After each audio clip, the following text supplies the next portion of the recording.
And we are back here on all platforms, wherever you're tuning in, Twitch or YouTube or Chess.com directly. Thanks for hanging with us there. A bit of a crashing there of our software, but we are back and ready to roll. We still have world champion Vishy Anand here, as well as Vidit Gujrathi, and you guys were telling stories, but now we can get back into it. Continue wherever you were talking about. Yeah, well, what I was saying is that restrictions are increasing slightly in Germany, but given what I was doing anyway before and now, I haven't actually had to change my behavior too much. So even before the restrictions, I wasn't meeting a lot of people and so on. So before the restrictions, it's manageable. You were looking at a lot of chess, and with the restrictions, you're still looking at a lot of chess. So I guess some things don't change, huh? Yeah, in effect, that's what it is. I haven't been going out much, and I'm happy to get a chance to go for a run in the morning, and that's it. And after that, I pretty much stay clamped up. And a little grocery shopping, and that's it. Makes sense. My eyes keep going back to this MVL Ian Nepomniachtchi game, and sorry to just be all over the place here, but Ian still hasn't moved. And I wanted to ask you both, I guess we can start with you, Vidit. Are you getting concerned for Ian, or do you think he still has things under control? Because the position to me is very unclear in terms of how Black is going to get his pieces out, especially that rook on g8. So with the time management, like I said, start with you, Vidit. What are your thoughts about this position and for Ian's time usage? Well, as I said, like previously, the next 2-3 moves are really important. Like if you can get knight b6, you'll be completely fine. But it's not so easy to do that. And I guess that's what he's figuring out, because it's very easy to go wrong as well.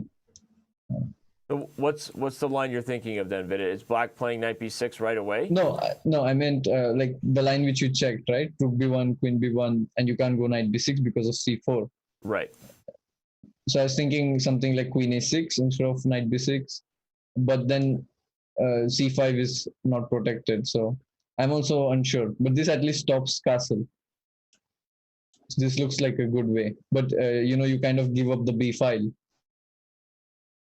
But at least I could not see how to proceed with white either. Like after queen b1, queen a6 looks good. Yeah, Vishy, what are your thoughts here?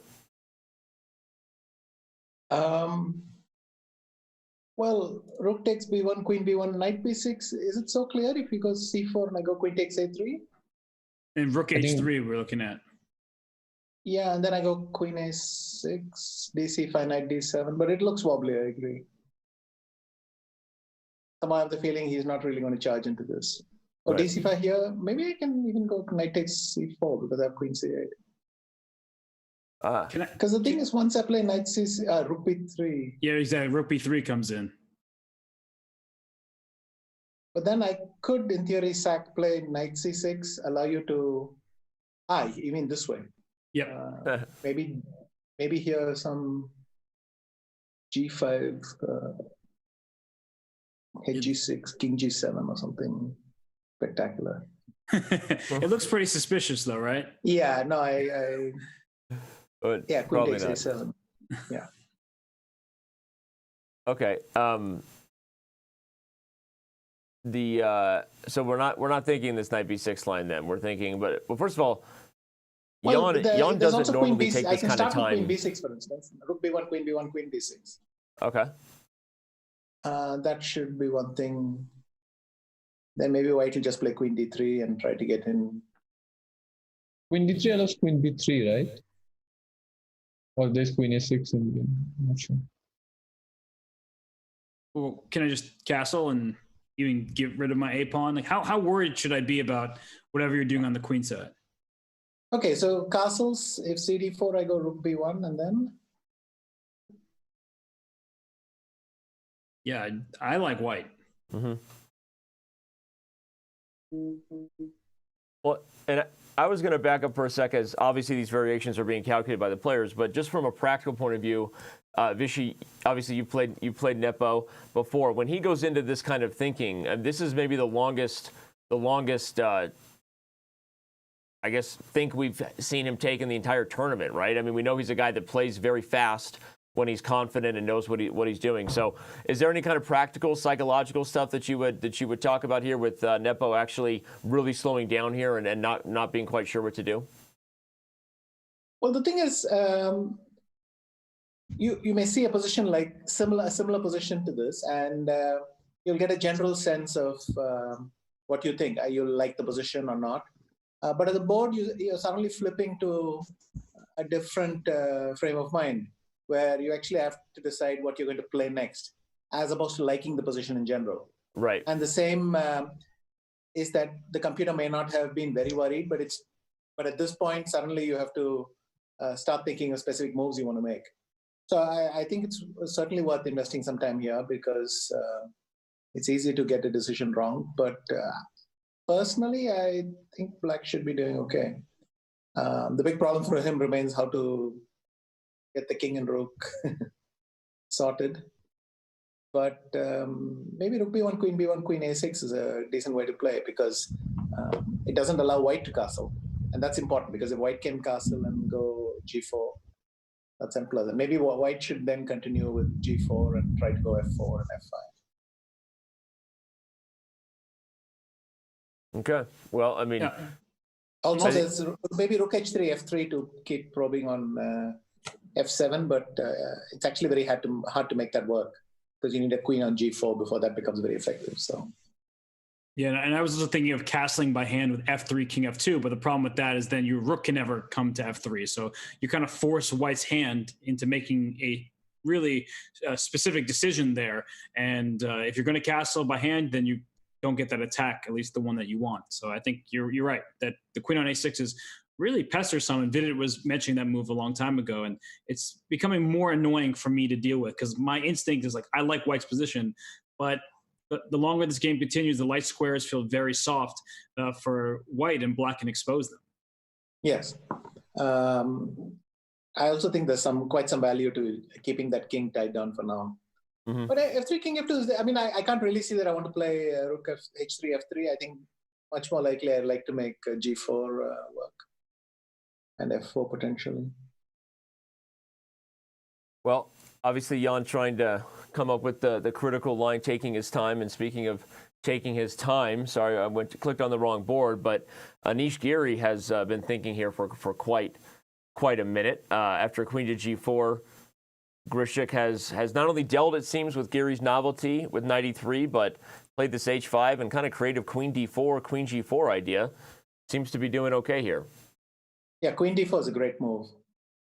And, I was not going to make fun of Anish, but now that even with it tucked in, I think the likelihood of bishop f3, g2 is going up. So. If Anish complains, I'll say, look, speak to Vidit first. You guys are allowed to make fun of Anish all you want. Robert and I make a habit of it on this show. So well, jokes aside, I mean, what does white play for here? Queen d4, queen g4, very creative. That's the question. Queen e1, but bishop e6, and I can't really see the point of my play. Or maybe like this, queen e1, and then h3 here. Move the queen, and then go knight d4, and that way, again, you tickle the bishop. But after queen e1, h4 looks decent enough. I mean, white's so awkwardly placed to take advantage of anything here. So queen e1, h4. Yeah, h4 is a good move. Mm-hmm. So what, I'll play h3 here? h3 and then queen e6, right? Is that your idea? Probably g6, g4, no? it's just a little bit unpleasant, but maybe g6 and then take on g4 and play. Mm-hmm. I don't think it works, though. Vishy, you've clearly been doing too much commentary with Danny. You're sacrificing pieces like they're not yours. Yeah, exactly. But I think it works here. This looks pretty good for black. H4, h3, yeah? Yeah. Yeah. This is actually bishop, just looks like it's almost crushing. E4. There's bishop takes g4. Bishop e4, f5 Queen or d4 check. Well, f5, then I go bishop f3, fg4, bishop e4. Yeah. I don't see that. But I take queen g4 check. You move the king somewhere. And then you go h5. f5, sorry. Rook g1? Yeah, but I can't say I'm liking the way this is going. Yeah, maybe black should just take on g4 first. Yeah, maybe. But the problem with the h4 is I think h3 g4 is quite desirable for white in many ways. And if I don't play h4, then how to go about things? Maybe queen e1 is not so bad, actually. Well, queen e1, I liked your line that you were making with instead of h4, how did you just say? You went bishop e6 instead of h4. Yeah, and then h3. Yeah, and then the queen g6, knight d4. What about just knight c5? Okay. That hits d3. I'm just trying to get castle and be safe. Do I get knight takes c6? Oh. I mean, it could get messy. I mean, you can go king f8, bishop a8, bishop h3 or something. I don't know. But yeah, this is exactly my type of commentary position because not my pieces. Happy to sacrifice these exchanges. It looks really dangerous. You know, I'm into it. I mean, I'm loving it, and I agree with you, Robert. The more we have Vichy on, the more he sacrifices. This is great. But okay, let's go back to the game between Vachier-Lagrave and Nepomniachtchi because c4 has been played. Definitely not the approach any of us were advocating for. Excuse me, I can't talk today because it seemed one of the key ideas the computer liked as early as when Vidit suggested it many minutes ago is to bring the queen to a6. Holding the light squares makes white's life a little dysfunctional. So c4 is kind of the opposite of that. You're actually closing that diagonal and allowing white to castle. Are we surprised by this move from Nepo? I am surprised, yes. And now you can get this Vichy's idea, like castle f4, g4. You know, it will be really strong if it happens. The likelihood increases. But what does black want? Black wants what? Knight c6 and king e7, maybe, yes? But still, I like my f4. In fact, I can start with f4, and maybe sometimes I get lucky and get f5 without having to play g4, and then I play g4 if I have to. Well, is there also something to be said for castling and also quickly? Maybe I shouldn't castle because if I play after castling, if I go f4 and g4, black may be able to play g6 somewhere. But if I just start off with g4, let me prepare it. Let me go g4 and f4 here. Unless black is going to go queen takes a3. Yeah, queen a3. On b3 somehow. But here Maybe I have rook a1, rook takes a7, and I'm not unhappy with that because also there's bishop c1, a3 in the air. Okay, you'll go king e8, and then you'll try to kick my rook around with knight c6. Am I just a bit slow on the queen side? I mean, maybe you can go queen f4. Queen b5. Yeah, and is the queen exchange so bad, even if it happens? Well, the question is my rook sustainable there on the 7th, wherever it is? Right. Let's say I castle here. Maybe already it's time for f3, king f2. Okay, but let's try castles. If I take on a4 and play knight c6, already your rook isn't coming back to the 7th anytime soon. So.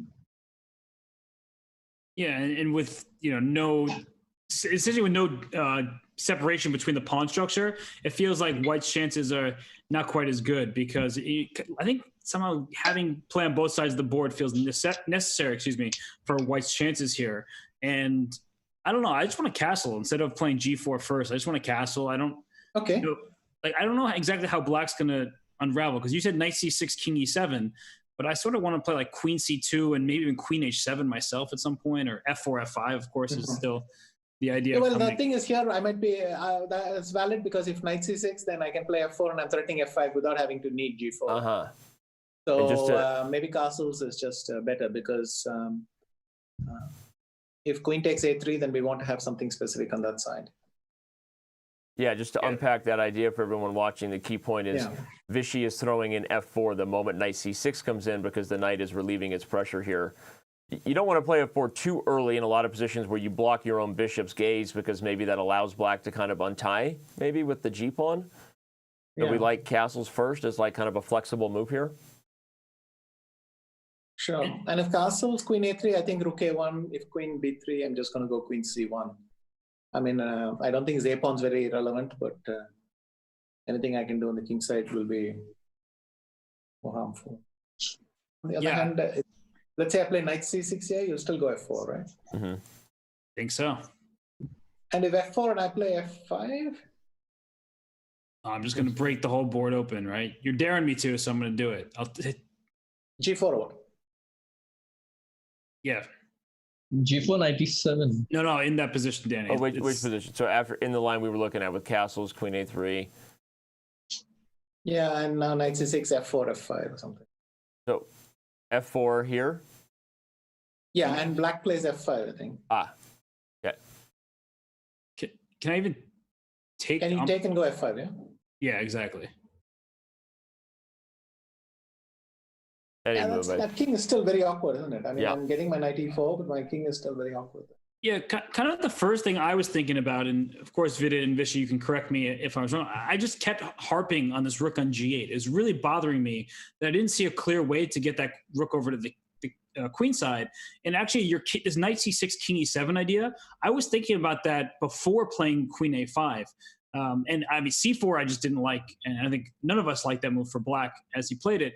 But I was thinking with the queen on c7, just trying to go knight c6, king e7, and then go rook g to b8 a long time ago. It might have been slow, but it just felt like that rook cannot last on g8 for too much longer, as white will build up the pressure.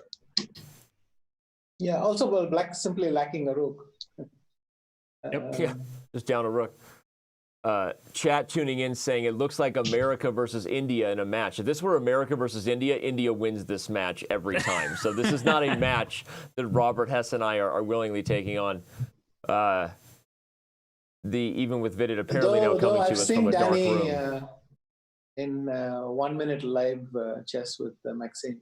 Maybe Bullet we'd have a chance. Yeah, I know that's Bullet, not your favorite. With the giant pieces, yeah. Giant. Oh, by the way, you're welcome. We can play that next time. I know you've watched me and Maxime the last couple of years. I know you want that. You want to get that early morning exercise. We can throw down next time. Sure.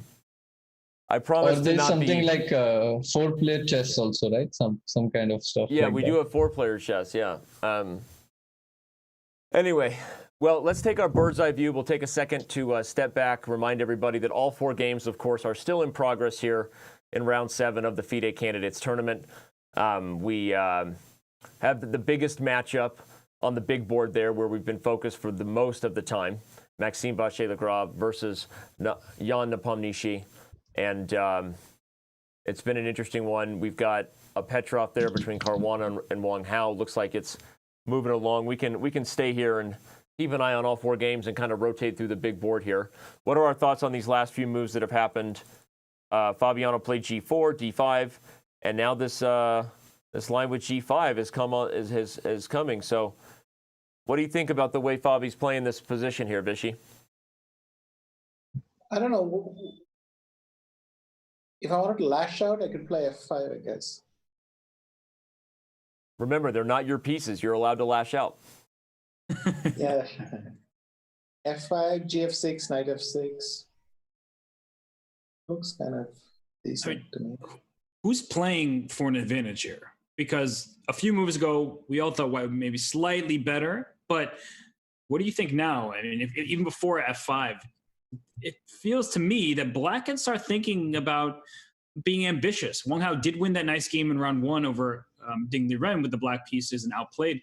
I think, okay, that was much kind of more manageable position in many ways than this one. But Vidit and Vishy, what are you guys thinking in this position? Should Wang Hao think with some ambition, especially because he's ahead on the clock? I doubt if black can be better here. That's like my intuitive opinion. Okay. And Vishy, Well, I what about agree. you? I agree. I don't think black is better here. But sometimes in the process of making good moves, things like f5 and all, the game can turn. So reminds me of a night off a little bit when these positions where white has a pawn on g5 and f3 and e4 and black plays f5. And suddenly f3 turns out to be weak or something. I don't know. Right. But so far, of course, it's not enough to be significant. But well, if not f5, what else am I going to do? g6 and knight g7 e6 or something? Maybe g6. And then just play knight g7 f5 and knight g7 e6. But it allows some knight f6, right? Well, I live with that. Maybe you could even take on e4 at some point. but yeah, it looks suspicious. Well, if I'm going to take on e4, I probably want you to take back with the. I'm not sure which one is worse. I think probably I want to avoid taking on e4 as long as possible because both fe4 and bishop c4 d5, as well as bishop e4, don't look very nice. I mean, I like this idea with knight g7 to either e6 or f5. And the problem for white is you would love to put your bishop on c3 rather than on e3. But as soon as you do that, then I take on e4 because g5 is hanging. So it seems like white has to figure things out here as well. It's not just possible to execute your plan. I still like f5. I still like f5. Exactly. Yeah. Let me play f5. Yeah. So GF looks normal. Well, you kind of have to, right? Because if you move the knight f3. Yeah, GF. First of all, I can play bishop takes f6 because if f3 is that's actually slightly wobbly, then I don't see why I can't take it like this. If knight f6, I play knight f6 and now it's becoming very Najdorf-ish in your idea. That's kind of a common counter strike against the English attack structure, and white is strapped with the weakest pawn on the board here. Yeah, I mean, white successful. Also, my queen side, which I said was wobbly when there was a white knight ready to go, maybe to e5 or something, suddenly is blunting that dark bishop very well. Mm-hmm. So the bishop on e3 lacks d4, and it's not punching against anything there. So that's maybe. I like bishop f6 actually. It's very cool. I wasn't sure f5 was as good as we would normally see in those English attacks, but bishop takes f6 I think is really key. Kind of keeping the knight on the edge of the board here and holding the f4 square. This is all looking very hard for white to unwind and deal with this weakness. Okay, what if white plays knight g5 here? After bishop f6?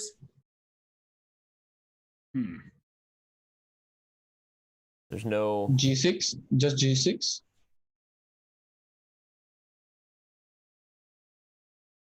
Yeah, looks like you've...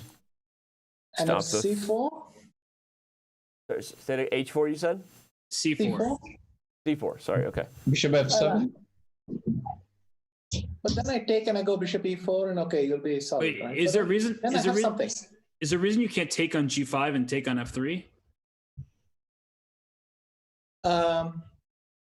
Not particularly. Bishop takes f8, bishop takes d8, bishop takes f3, and maybe I'm going to have to settle for I don't know, bishop g5, bishop moves, bishop h6 might be. Now actually black could turn out to be better, you know. Right. Well, I mean, here for sure, right? Black's just up a healthy pawn. Or maybe, I can't say that bishop f3 was impossible, but what else should I do after g6? Maybe h6, but then you'll go knight h7, I think.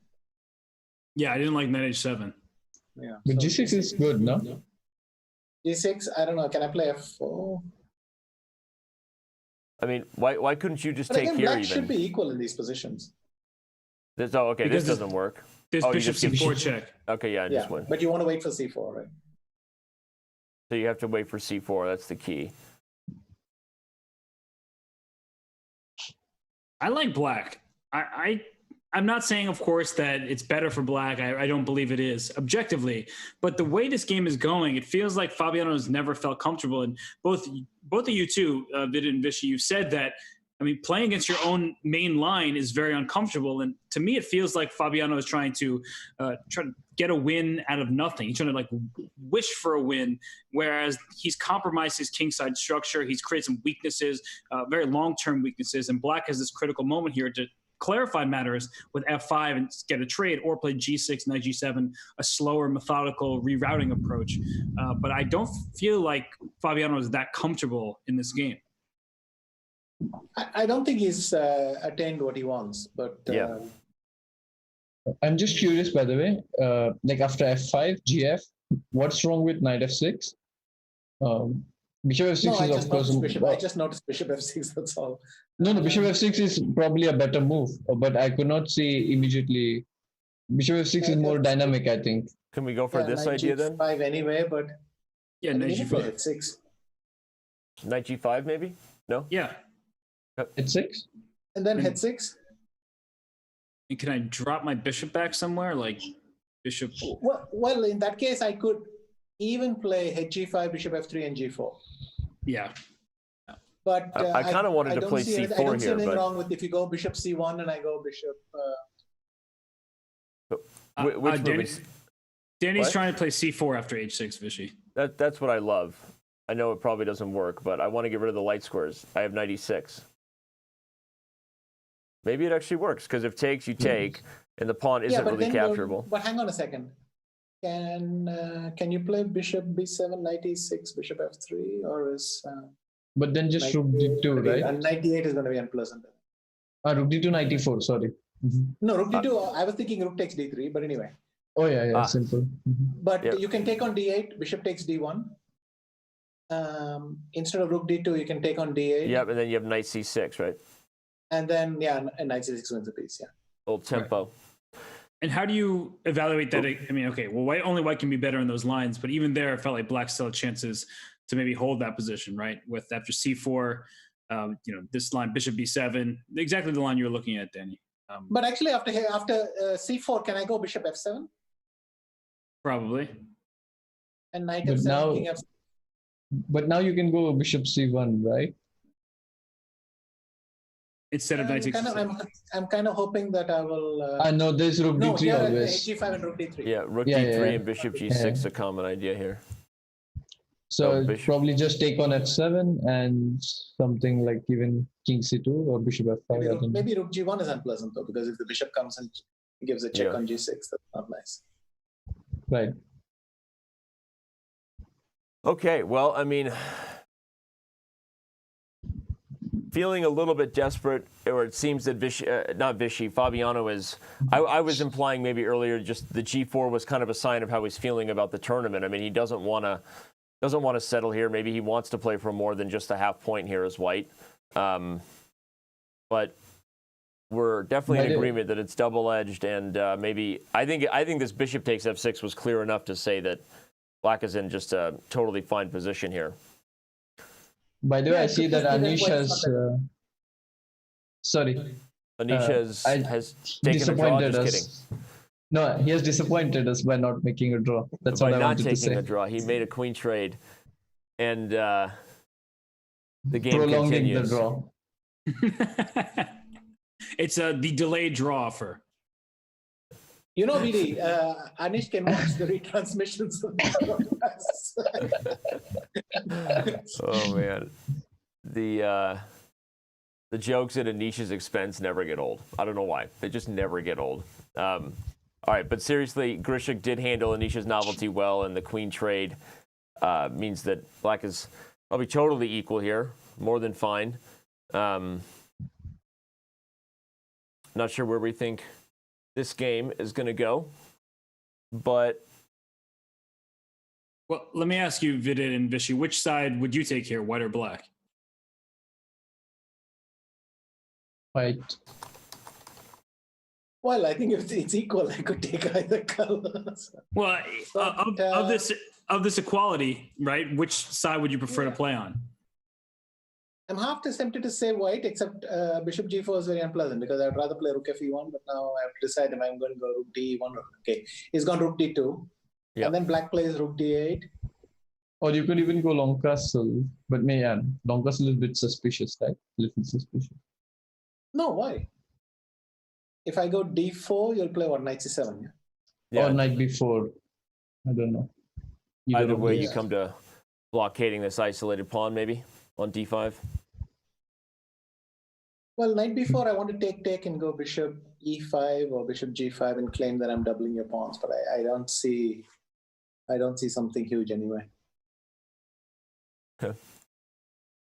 I once again prefer the black side of a level position. Yeah, long castle is actually reasonable because my pieces are coming somewhere pretty fast.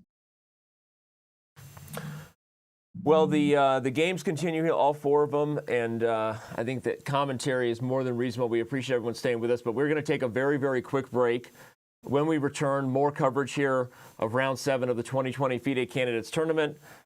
Huge game still going. Vachier-Lagrave, Nepomniachtchi still on the think here. No, it's MVL's think, but we'll be right back. When we do, we may or may not still have our guests with us, but either way, don't go anywhere. Plenty more ahead in just a few minutes.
we are back here yet again. The coverage of the 2020 FIDE Candidates Tournament continues for everyone. And our daily question, if you happen to have missed it, is asked because of the tournament situation. And we pose the question to ourselves. Often Robert and the team and I do that as we are kind of preparing for this. And a natural question came up is this a must-win situation already for Maxime Vachier-Lagrave? And if so, how do you mentally prepare for that? Use the hashtag FIDE Candidates, get involved, maybe make your own comparisons to other sports and your other thoughts on must-wins. And that term can be kind of loose, Robert. Technically, nothing is a must-win until it's a must-win. But if we look at the stats of these two guys and all the prep we did here coming into it, it felt very must-win-ish for MVL, did it not? Well, it's really hard to say because as many players note about Ian Nepomniachtchi, he's a very streaky player. So far, we've seen the great Ian, not the good Ian, the great Ian. He has been unbelievable with +3 in the first 6 games. But you never know how things are going to go down the stretch for him, as he started 3 out of 3 in the Sinquefield Cup in 2019, if I'm not mistaken. So, or was it Zagreb? It was one of the Grand Chess Tour events. I'm not remembering exactly which one, but it was definitely not Sinquefield Cup because he lost to Vichy in round 1 in that. So, it remains to be seen. But I do feel like for MVL, considering his place before this round, he needed to win if he wants to be the winner of the tournament. I think if other people want to win, it wasn't a must win. They don't have to take Ian down just yet. But for Maxime, as he hopes to contend for the World Championship, he needs this victory. Well, and indeed he does. Doing so would tie the standings and also kind of bring everybody else back into the fold, too. It's kind of a weird situation. By winning this game, Maxime Vachier-Lagrave would not only be sharing the leaderboard, atop the leaderboard, but also it would shorten the gap between Ian, Nepo, and the rest of the field. So we've had a couple moves here since we left it. Rook to b6 played, followed by queen to c2. So what's interesting, again, the questionable decision we had a few moves ago was the computer's suggestion, along with Vichy Anand and Vida Gujarati, who've been awesome, and thanks for being with us, watching them, was queen a6. The idea is to keep the pressure on the light squares and make it difficult for white as far as knowing how to handle the pressure of the queen. But instead, Ian does just the opposite, playing c4, which closes the structure. And I guess kind of secures white's going to have an edge for a while. Castles is met by rook b6. That's a good move, I think, for black. You're just saying, hey, if you take, I'm taking with the knight, and making it very easy for me to continue to bring pressure over here to the queen side. But MVL just plays queen c2. He's connecting the rooks and kind of reminding black, Robert, that he's sort of playing down a rook, as Vichy said. What are your thoughts on where this game is going and why you like white's chances? White's plan is far easier to spot. F4, G4, F5. We've been talking about this. We'll continue talking about it. And what is black's plan? If he played, did he just play rook h8? I just pressed the return to game button and rook h8's on the board. So he must have just played rook h8. He played rook h8. 2 reasons why he did that. One is now queen h7 is never possible. And that move queen h7 looks ridiculous at first glance, but it keeps black totally tied down. Remember, one idea we keep mentioning is knight c6, king e7. But if that white queen were on h7, you wouldn't be able to get your king out to e7. So it takes away the h7 square, which in turn protects g7. You also give yourself the opportunity to play g6 because you couldn't play g6 with that h6 pawn being so weak. But with the rook on h8, at some moment, you can play g6. And the third reason, and perhaps the reason that Ian did this, is he might play king g8 and then I was going to say king h7, but you can't get king h7. I wanted to somehow go king g8, go king h7, then move my rook over. But with the queen already on c2, I'm just not seeing that happening. So king g8, not a real plan, because knight f5 is always kicked out with g4. That leaves 2 options for the rationale behind the move. But I still think that white can play very straightforward way. Play for f4, g4, or play a4, bishop c1, bishop a3 at the right moment and get that bishop onto its best diagonal. We love that French idea. It's something we constantly call to. It's white taking advantage, flexing, if you will, that he's the only one with a dark square bishop. And by the way, on that note, Maxime doesn't need to be asked twice, Robert. He also loves your idea. He's been taking lessons from you recently, right? You can tell people. Maxime? Well, Maxime, we had a fun time in New York. As I mentioned in previous broadcast, he had never walked across the Brooklyn Bridge. I was like, hey, we got to do that. We had breakfast with Alexandra Botez. The three of us ended up walking across the Brooklyn Bridge, a great time. And, I would like to think that he was in good spirits based on his vacation in New York. And he didn't even know why he was in good spirits, because at the time, he had no idea that he was headed back home with a chance to get into the candidates tournament. Teimour Radjabov withdrawing due to concerns about COVID-19, justifiably so, and the coronavirus. But Maxime was not going to say no when fate comes calling. You open the door, as they say. And if Maxime wins this game and ties Nepo atop the leaderboard, wouldn't that be something, right? Last minute replacement with the least preparation possible. It has a chance maybe in the back half of things to win the entire event. And there's something I want to say, Danny, and I've been thinking about this quite a bit. Yep.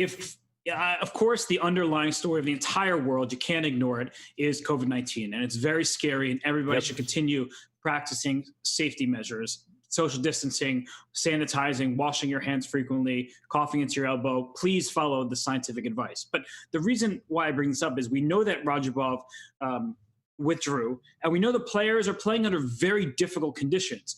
But, and this is a big but, I feel for all the players, and specifically before this round for Ian Nepomniachtchi, and if Maxime wins this game, for Maxime as well. Because if Fabiano Caruana or Ding Liren were leading this event, people are like, okay, there was crazy circumstances around the world, very sad circumstances, but they overcame adversity. But if Jan or MVL or somebody else were to win, people might be like, well, the adversity other players like Fabiano caused Fabiano not to win the event. And I feel like that is unfair to what Jan and Maxime are showing in this event. Agreed. Do I think that this event should be taking place? No, absolutely not. I'm happy to commentate on it now that we are here. But I do think that the players in this event deserve the utmost credit and respect. And I think that in some channels they're being disrespected as, well, what is, Ding Liren is having a bad event. But everyone is going through similar ordeals. It's a tough situation. I don't have any answers, unfortunately, but I just wanted to say that I think that it is unfair in so many regards to everybody, but in this specific case, to Maxime, to Jan, and for players who you might not expect to potentially win the candidates, to those type of players. Agreed wholeheartedly. I think the chat does too, and I think nobody. My view is nobody would neither judge if the event didn't happen or would be canceled if something happens there and continues to worsen the health situation. But also, as long as it's going on, it's the chess world's job to cover it, and hopefully it's an enjoyable experience for fans. I mean, the truth is, everybody in the chess world has their attention here, and all chess websites are doing a great job. I mean, Chess.24 has had fantastic coverage. Magnus Carlsen. I mean, you really can't say anything but good things about Chess.24's work. We know that we're doing the best we can here. People talk about the official FIDE broadcast. I feel like everyone's doing what they can to provide a great experience. But if the chess show ended, we would totally understand and not hold it against a postponement, even if it means that MVL doesn't get his chance to complete the tournament. The question is whether he would get a second chance to play, Robert, and whether Radjabov would come back. Anyway, sorry, that's a whole nother discussion. I mean, it's an important discussion and one that has to be had. But I feel very strongly about this, and it's not any website in particular, any person in particular, but it does seem that there's this kind of thought process that if one of these other players not named Caruana or Ding Liren wins, it's undeserved, and that has been irking me. So I just wanted to address it and say that I have tremendous respect for every player in this field. They are doing their best under unforeseen circumstances, and there has been some excellent chess to this point, including in this very game we have here. So I'm going to go back to the chess because King E8 was played. I was going to say it's time to go back to the chess too, because we're looking at Maxime's advantage get greater here. King E8, it just feels, so, and again, we foreshadowed it to back up in the analysis, and it's not in any way to say that Robert and I are right ever, right? We had Vichy Anand and Vidit with us, but at the time we were commentating on the fact that Nepo doesn't take time when he feels good. I mean, that's a weird thing to say, but it's just the truth. Like, Nepo plays fast, he plays confident. Part of the reason he's able to do that, everybody, is because he works very hard at the board. He's constantly calculating even on his opponent's clocks, so his opponent's time, so he can use the clock as a weapon. So when he started slowing down here, And then he took more than 25 minutes on this move, Robert, and then played c4, which was not a good move, I don't think, in terms of the approach and the position. And it sort of was already setting the tone that it feels like this is going to be Maxime's game to win. Now, whether he does so or not, it remains to be seen. But Jan has kind of lost the thread a little bit on this position. And the move king e8, walking your king back into the center, when only white can be in control of the open file that's about to happen here. This rook is never going to play again. Spectators walking by right now are probably thinking, oh, Jan can castle on the next move, Robert. The king and rook are back on their original squares, so why can't Nepo just castle? And castling would have problems in and of itself, but actually that is the essential issue. Black is trying to play king d8, king c7, but even once you get your king to c7, playing rook h to b8 is hard because of queen h7. So the threat of queen h7 is really strong. And white, in the meantime, wants to figure out the exact precise way to deliver a blow to Black's position, because king d8, king c7, ideas like that are seemingly obvious, but white can still expand. G4, f4. You can go rook takes b6 and rook to b1 if you feel like trying to play on the queen side as well. So the other funny idea here, Robert, and this is kind of a Frenchish idea, I'm going to throw it out whether it's concretely the best move here or not, is an idea of rook b5 in some positions. One of the points is that you actually kind of force the issue for Black. If Black doesn't want to take and open lines, then you're instantly doubling and remaining in total control over this side of the board. But if they do take it, yes, it's a pawn sacrifice, but it opens up files while Black's pieces are still disconnected. And you combine that with threats of like rook b1, the bishop relocating itself around, and this king in the center, right? From a practical point of view, this is a very difficult position for Black to play. So I'm constantly keeping in fact, he plays rook b4, not exactly the same idea, no need to sacrifice the pawn. But I do like this approach of get aggressive on the queen side while Black's dysfunction is at its high point here. Let me ask you something. We saw Kirill Alexyenko sacrifice an exchange against Ian Nepomniachtchi. If knight c6, is MVL going to play rook f1 to b1 and say rooks are not valuable in a position without open files? And after knight takes b4, c takes b4, look at my pawns. I'm starting to advance over there on the queen side, not creating havoc just yet, but f4, f5 is easier to punch through now that you don't have a knight on e7 stopping it. So white can play flexibly on both sides of the board here, and it's a very fascinating sacrifice. I mean, you can go for this and even like bishop a5 if you want to win material back. You could even play bishop b4 like you said and like hold the light squares. I mean, sorry, hold the whole thing down. I mean, takes can be met by like a5 even, maybe not, but the point is white's compensation is very, very strong in positions like this. Apparently, I'm not finding the best move. I guess we should just take here and not overthink it. Yeah, you can take and ask questions later to pull a Danny Rensch quote. But the point is, you kind of made this idea happen with the exchange sack, and which is hardly an exchange sack in a position where the rook is just not playing, by the way. I think this is very wise. What a shakeup that would be if we end up in a position here where Maxime is, I mean, dominating, then that would be something that probably everybody else in the tournament appreciates. When every time you can slow down the leader, you give everybody else a chance again. So, all right, well, this game will obviously have us on the edge of our seats. The biggest game of the round for sure, but there are several others going on. Do you want to check on? Let's go back to Ding Liren Alexyenko's game, just because it's probably moved the furthest along from where we were. Okay, I honestly haven't even looked at this game since we last tuned in. So, Ding Liren is down on the clock. Wasn't he up like 30 minutes when we first looked? Yeah, he's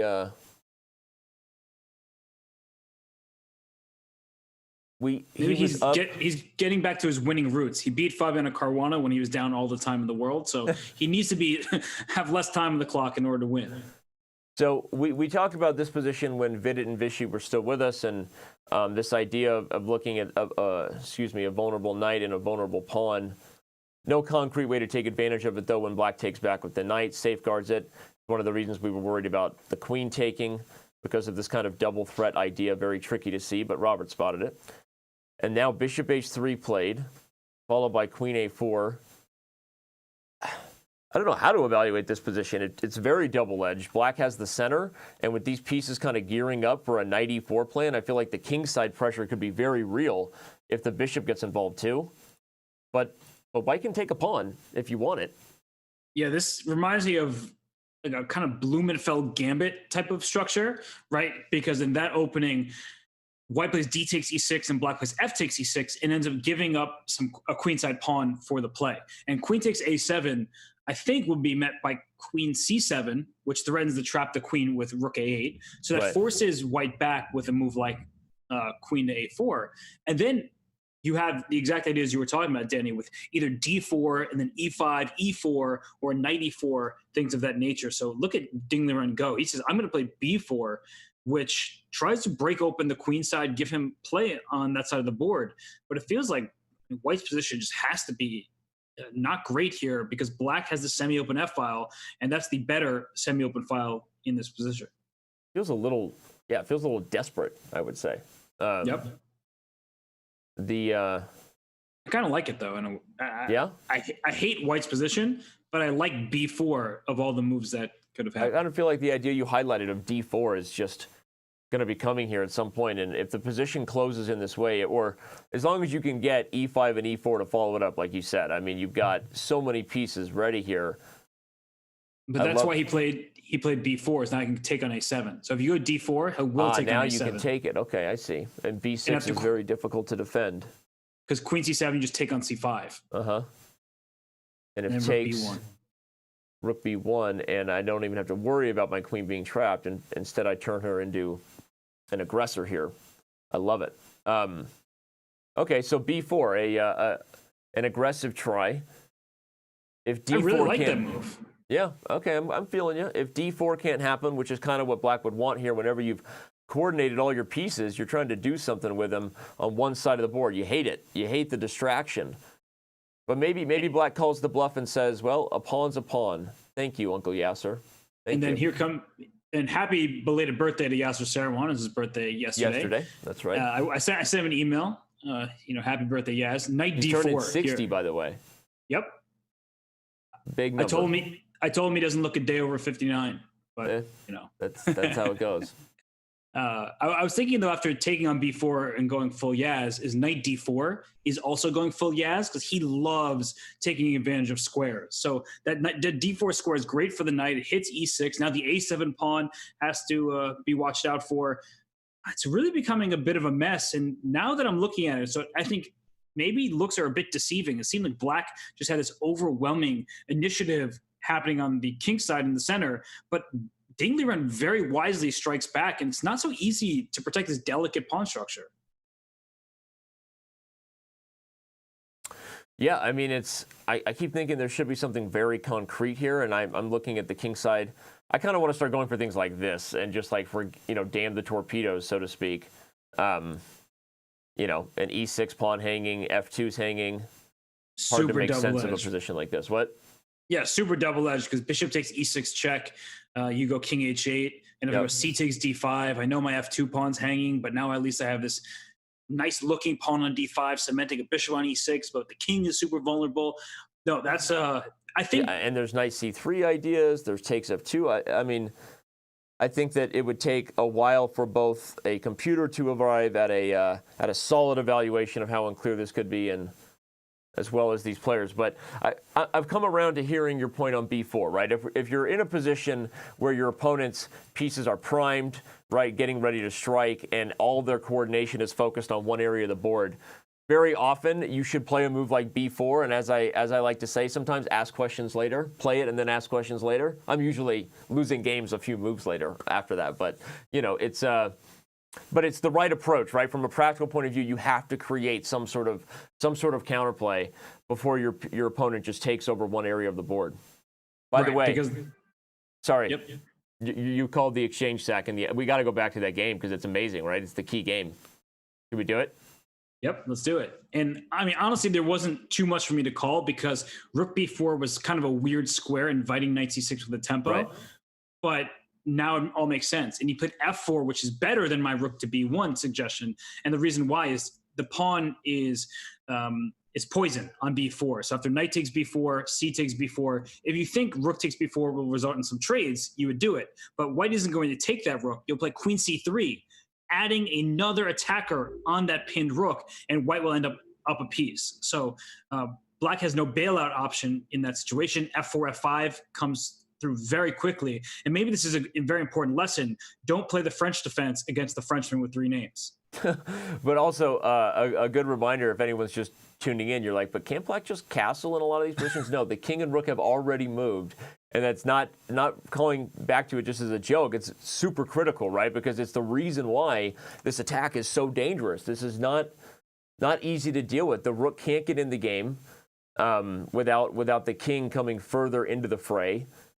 And we already looked at some critical lines. I found a way to show a lot of losing moves, but truthfully, the idea is it's very, very straightforward in positions like this. White is just crushing through just to show some fun stuff. If you went for lines like this, I mean, yeah, the attack kind of rolls itself. It's every Frenchman's dream, not every French player's dream. Well, you use the word fray, and if this were the fray, they would know how to save a life and That's where right. did Nepo go wrong. And well, we know where Jan went wrong. C4 feels like the culprit, and I think it just stresses he wasn't so familiar with the position. Yep. There were, it was a novel position, but also there's so many factors that make Black's life difficult. That rook on G8 being the critical one. I think I said that from the very beginning. You did. As soon as we saw the opening phase play out, I was like, how is that rook on G8 going to come into the game? And well, the answer, it might never. Black might resign before that rook comes back over into the action. So I'm loving the way MVL is playing. He is excited to be here. Vichy was the one who was talking about that, how just the pure excitement might be enough to catapult him into a top position in this event, but he's going for the whole shebang. If you're just tuning in, this was a very hyped and previewed game. We talked about a lot of the stats that Rob and I looked into about these two guys.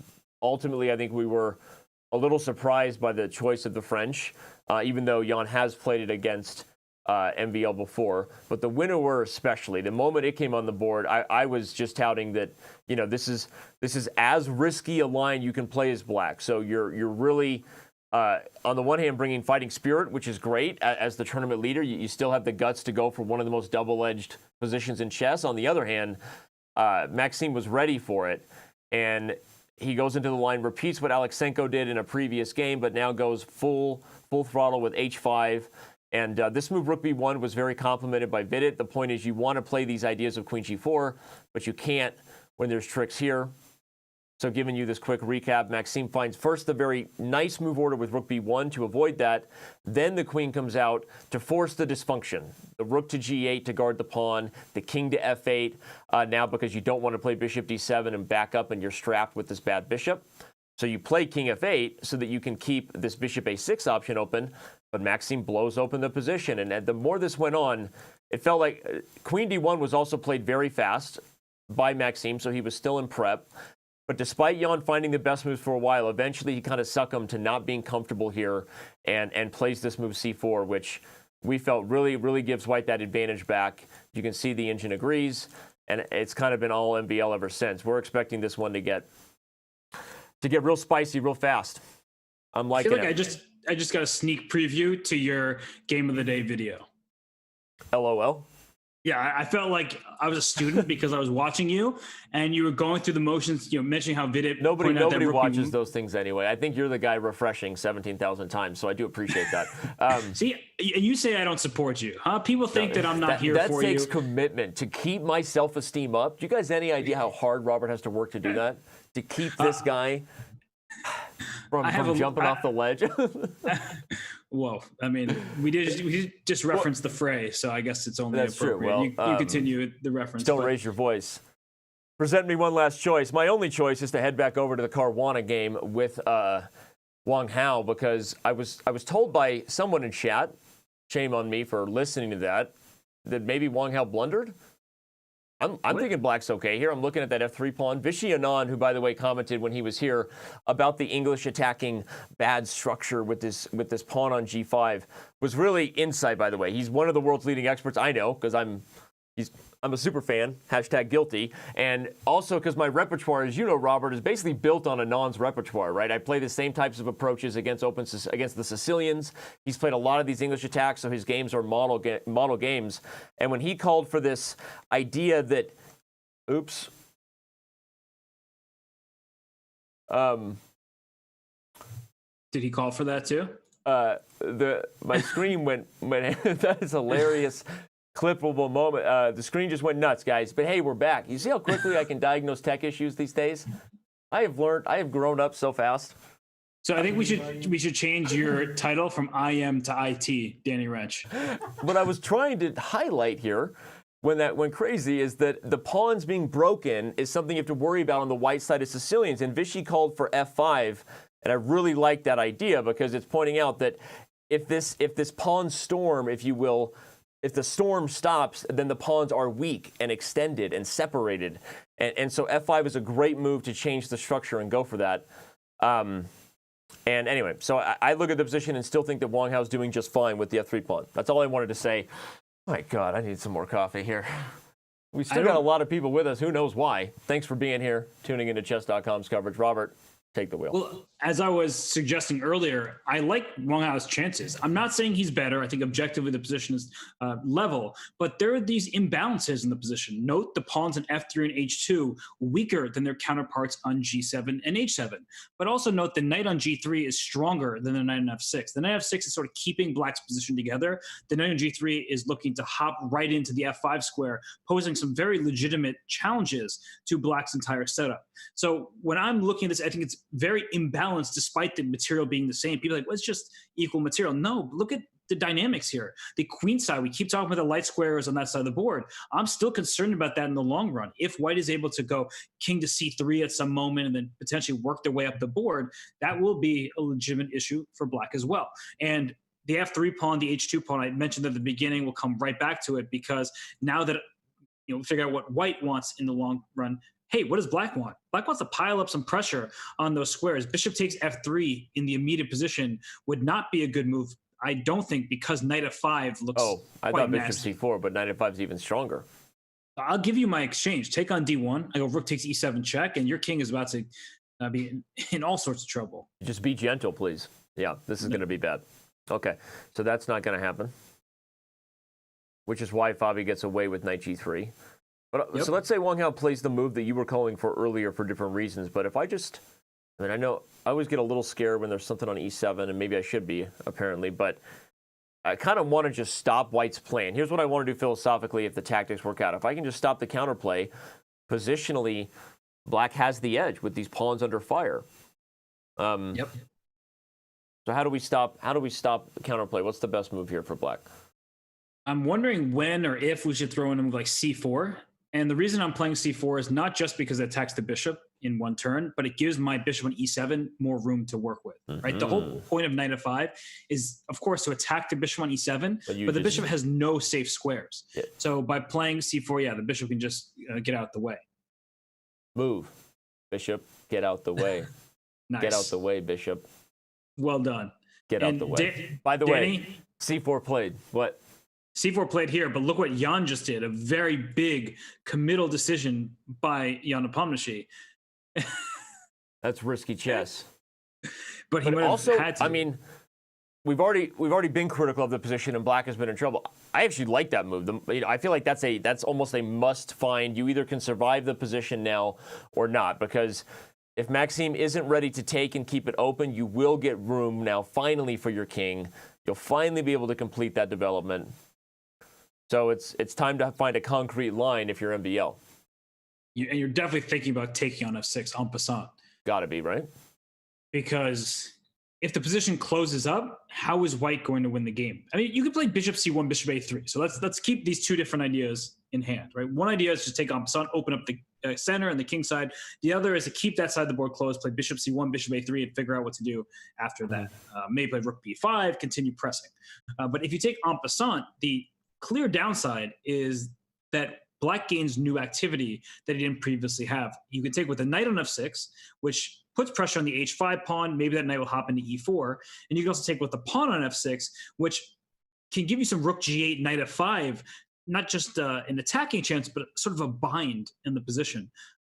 And Black can even consider playing F6 to F5, knight F6, knight E4, these kind of ideas. Of course, White will make moves and not allow all this to happen, but it's a critical moment because the entire nature of the game is about to change and take shape for the future here.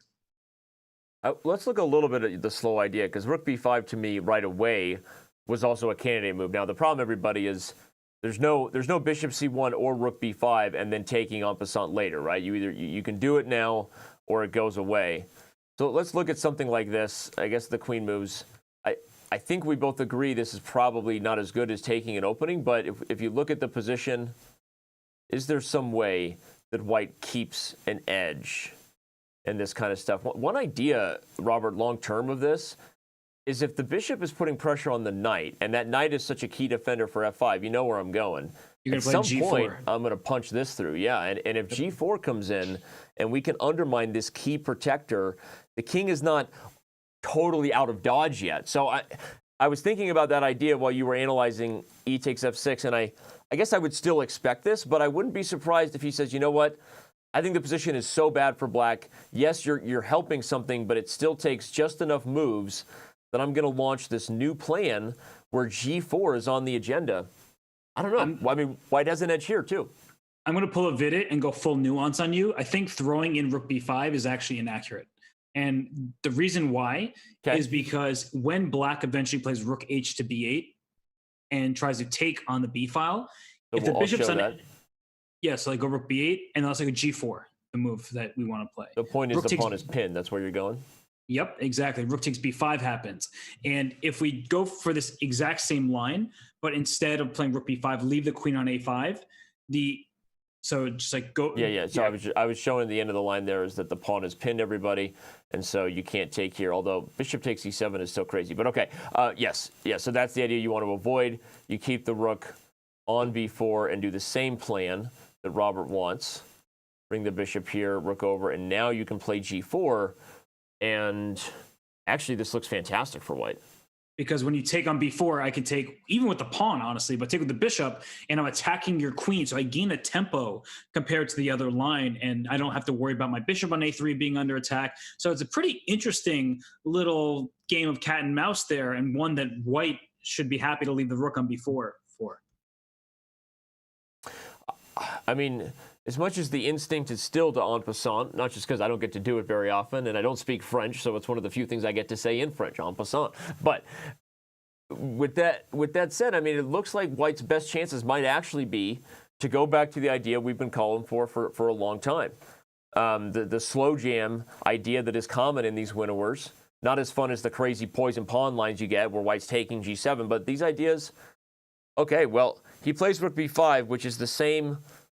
Okay, so he's officially answered our question. He agrees that this plan of taking is not as good as this idea. This is what we're going to see. But he's played rook b5 first. You convinced me in the end. It was not as accurate to play rook b5. So maybe this is a mistake by Maxime. Or maybe it's just a good move, or maybe it's the same. Maybe I'll take on b6 at some moment. I'm not entirely sure, but he throws in rook b5. I'm just trying to understand the benefit of the move. Yes, it attacks the queen on this turn, but once queen a6 happens, you actually haven't gained a tempo. Well, you know what you can do is maybe you can just take and play g4, and it's just straightforward. You think he's just going to go full on? Just all in, baby. That looks pretty good. So, yeah. I mean, I think you made a great point about maybe there's no need for the tempo, but if he feels like this line is forced, then, and he doesn't like how black deals with this. So what about like rook takes b5 here? So I know we're giving up the queenside pawn to get the f5 pawn. Take the pawn. Okay. You take on f5 first, don't you? Yeah, that was my thought. That's really smart, because what I was trying to accomplish was if you took me on b5 instead, trying to get my queen into b3 in the end, right? But even there, you have f6 check probably, so it's very complicated still. But I agree. I wanted to avoid that queen trade, and I think this is okay. I still think you're right. I mean, like, okay, pieces have come off. Maybe black has better chances of surviving here, but white is definitely in control. Very dangerous.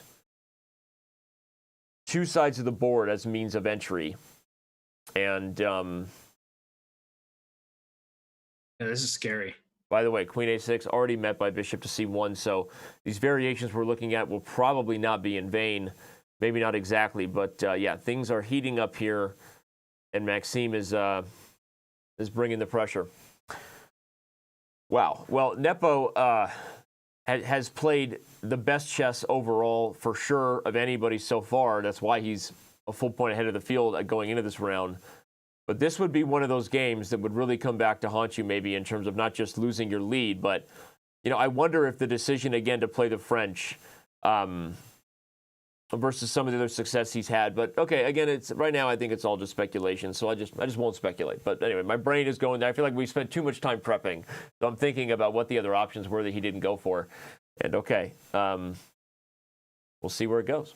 So it just feels throughout this entire game has been so easy for Maxime to play. And this the isn't time us is beating on the French, right? We're not beating up. I'm just saying, but it is a choice that, like you said, it's been easy for Maxime so far. Sorry, go ahead. No, the time is about level. So that's sounds in theory, oh, well, isn't Black keeping pace? But Jan is such a quick player, but to his credit, so is Maxime. So we have two of the quicker players, well-prepared players who move at lightning speeds. But the resulting position here is just clearly easier to play for White because Black's position is on the verge of collapsing all of the time. And from Maxime's point of view, he will sacrifice a pawn on the queen side if he can get that attack going on the king side. Yeah. And, for Jan, it's just the potential of losing on the spot. And for Maxime, it's like whether I'm going to win or if Black has just enough to survive a position like this. But Black is clearly the one on the back foot. Shout out to Shane Matthews there from Facebook, watching us from Jamaica. I like Jamaica. Gone there a couple times. I like it. I didn't know if there was a concrete follow-up. That was it. And all 400 viewers on Facebook. We see you guys on every platform. We appreciate the positivity and all the things you guys have brought here today. Great having whatever we got here. About 12,000 of you with us in English. If you speak other languages, remember we are live in many different non-English languages. Vichy and Non regularly joining the Spanish coverage as well. And all right, Bishop A3 played. This is getting real tough for Jan. I think the lines we've been looking at, Robert, I don't see any way out. There is no other move to avoid the fact that White is in control. When White wants G4, White will get G4. The knight could come to G3 if it wanted to back it up, and this knight will be removed when Maxime says so. So he's gone Chuck Norris. Maxime giveth and taketh away. Well, the only possible idea I can come up with for Black is some kind of rook G8, G6 and hope that works, but I still don't think it does. It's too slow. You're not actually stopping White from any of his plans. And another idea that White can even try to make happen at some moment is after rook G8, you can play bishop C5. Ooh, force the B file.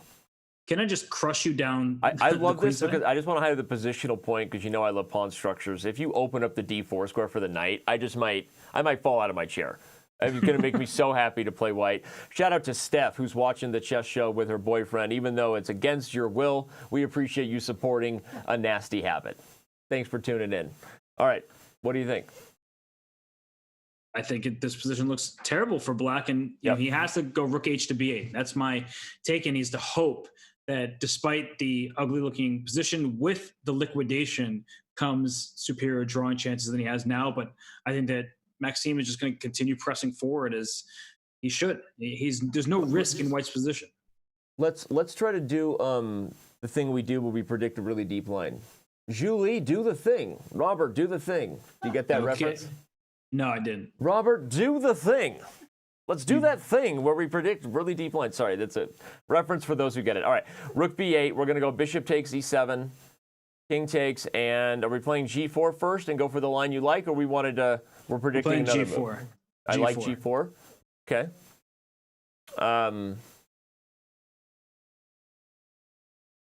What now? I don't know. I was hoping you'd tell me because it looks just not fun for Black. And the line with taking on B5 don't look fun, so can't go with that. What other moves even come to mind? Taking on G4 looks not promising. Instead of taking on B5, but yeah. What is the follow-up there? Is it just Queen G6 or is there F5 or? I think Queen G6 looks pretty straightforward, right? Yeah, I mean, F5 also looks very strong. Maybe even take on B6 and then you can just take on B6 first. Because That way you don't give up any queenside material and just play rook f1, f5, queen g6, all this stuff, and just go mate. So you like, but where do we do that? Like rook takes b6 now. But then the rook's going to take. And then rook f1. Wow, you're running away from the queen side. Okay, interesting. I mean, I'm just not giving you any queenside counterplay either. And honestly, it's a great line by you because it really just highlights how tough this position is for black, right? I mean, the king is going nowhere. I gave you g4 and the b file, and you still are in huge trouble here with queen g6 and f5 coming. Yep. This is a sad position. So I just don't see a way to fend off White's obvious plan. Can you think of anything that stops this? I really can't. No, we're taking e7, we're playing g4, and then the nice thing about being in an advantage like that is White, Robert, you get to react, right? So it's kind of like you get to say bishop takes e7, g4 is coming, and then what does black come up with? Do they take? Do they do something crazy? Because when they start feeling that kind of pressure, you know, now it's easy to just react to whatever bad plan they choose, right? They're picking poisons. This is not good because bishop c5 is a pretty devastating threat too. Not just bishop e7 and g4.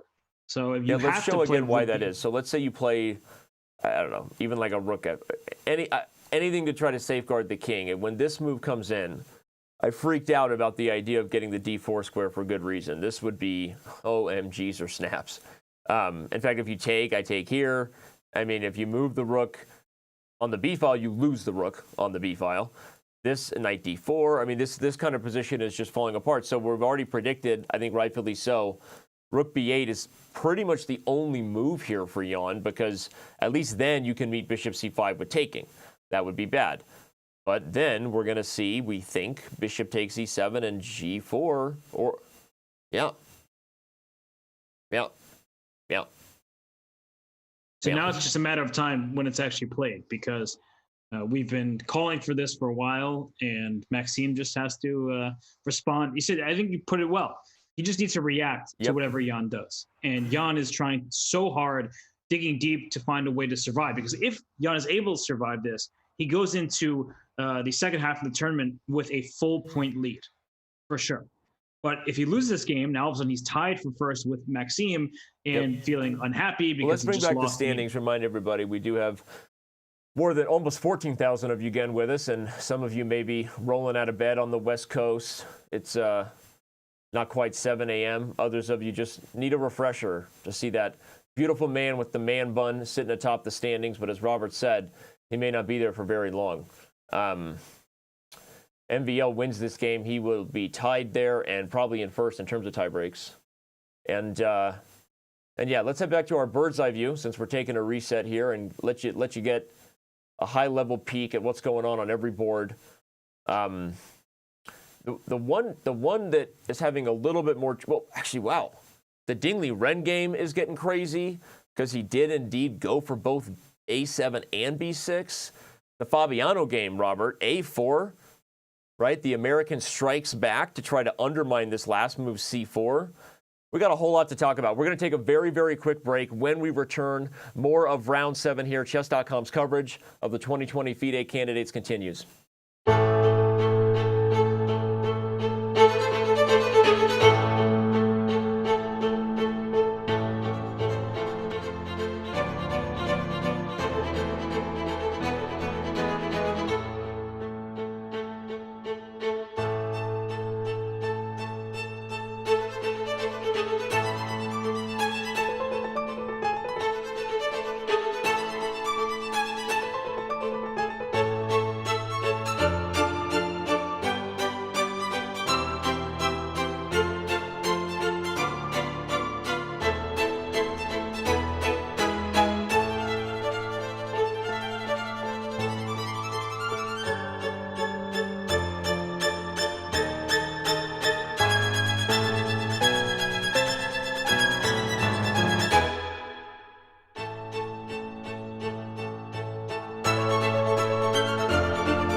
And these games are heating up. We have fire on board. Thank you, Alexei Shirov. What a great title for a book. Anyway, we're looking at all 4 games here from the bird's eye view because I got to let my partner take the wheel. I mean, the big board has the Caruana game.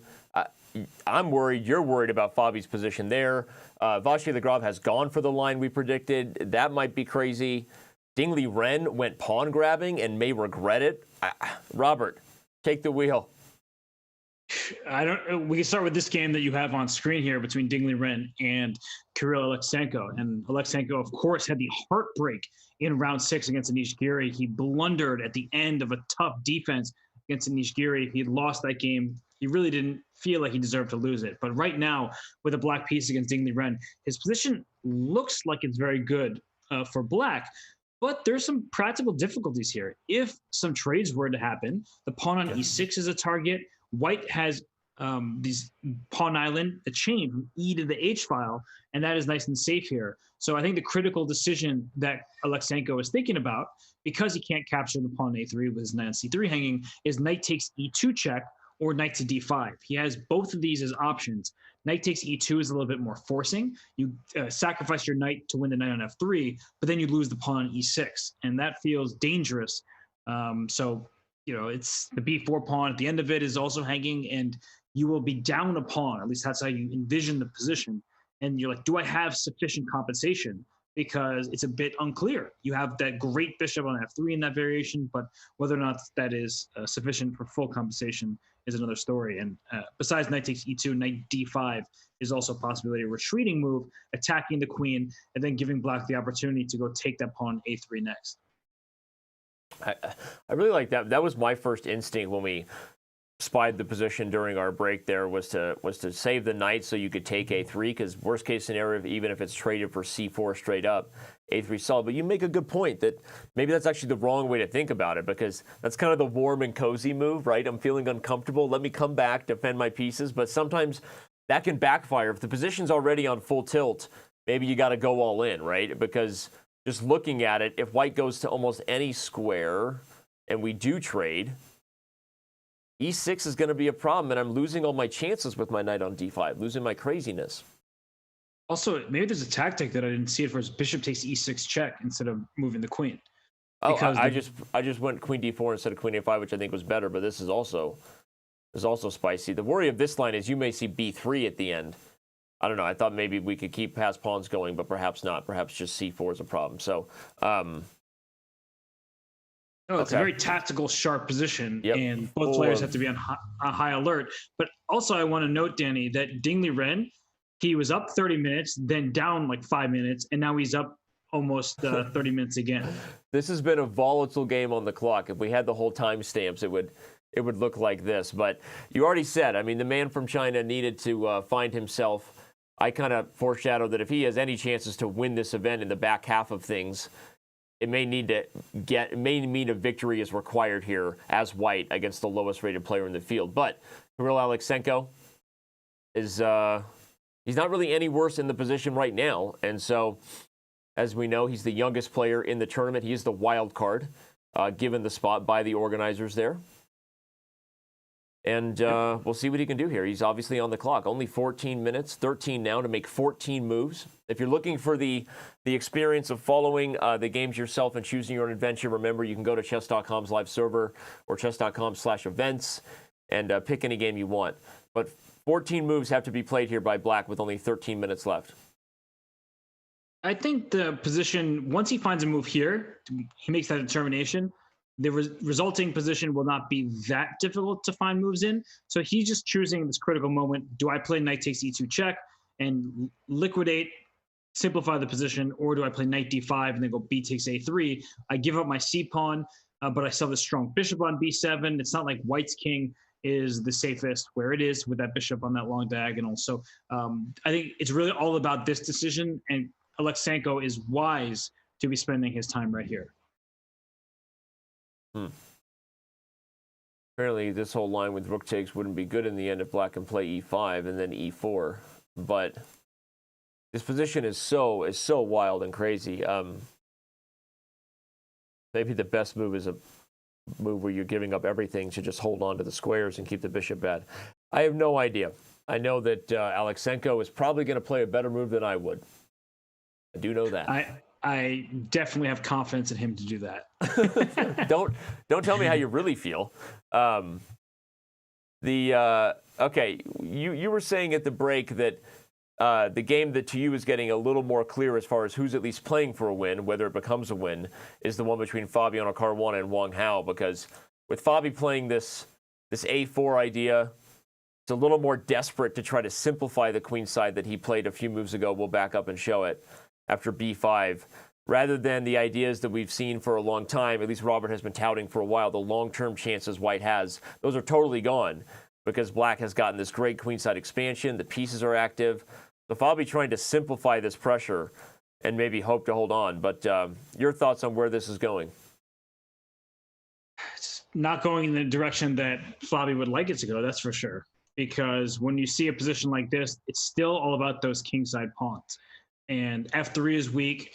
H2 is not that much better. The knight on F5, bishop on G5 configuration, it looks menacing, but it's not amounting to much of anything. F6 is protected. You can always just diffuse the situation as is needed. The F3 pawn can be captured because the bishop on F1 is hanging with check in so many variations. So if you play rook E5, for instance, then I say, I'll go ahead and take on F3. And as we trade pieces, there's rook D1 check at the end there, scooping up that bishop, and only Black can be better in endgames like this. So I like Wang Hao's position. I think he's going to try to press this one. And considering Fabi's down a little bit on the clock and the next bunch of moves are not that easy to play, I think that Wang Hao, he should be confident with his position. Well, I mean, the question really, I guess, in hindsight, Fabi maybe fighting for a draw now, was it as early as move 16 G4, which you really didn't like, and maybe not even as much for the concrete evaluation, but just from the practical fact you felt like White was, creating some potential problems for himself, and ultimately that would give Black winning chances.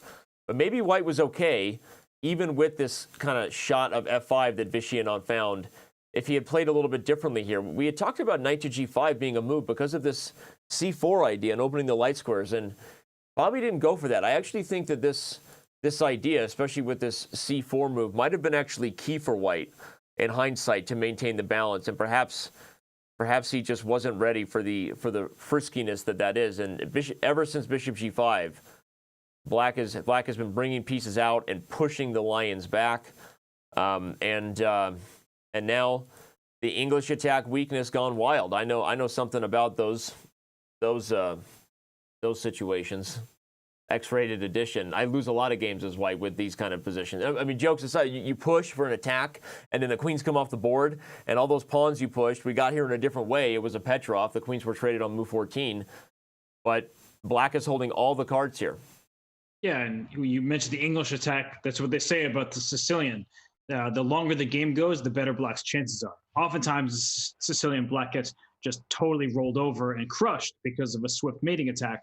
But the structure is so nice for Black. And in this endgame, it's so clear.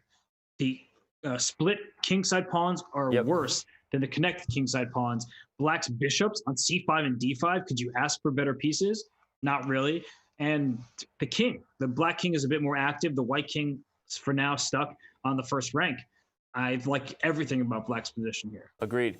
Even though the balance is seeming to be there right now with the activity for White, all the long-term features favor Black to be the one grinding this one away.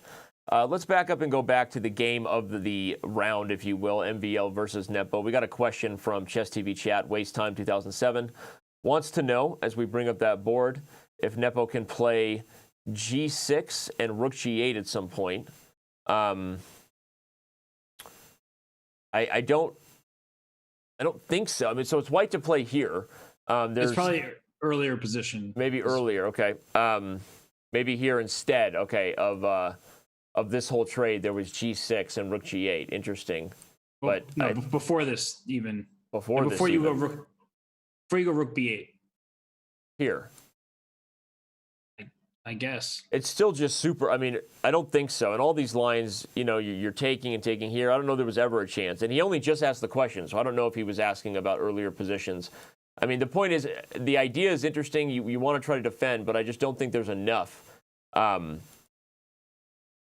And this is the line Robert and I looked at earlier, where you take f5 rather than trading and bring the queen to b3.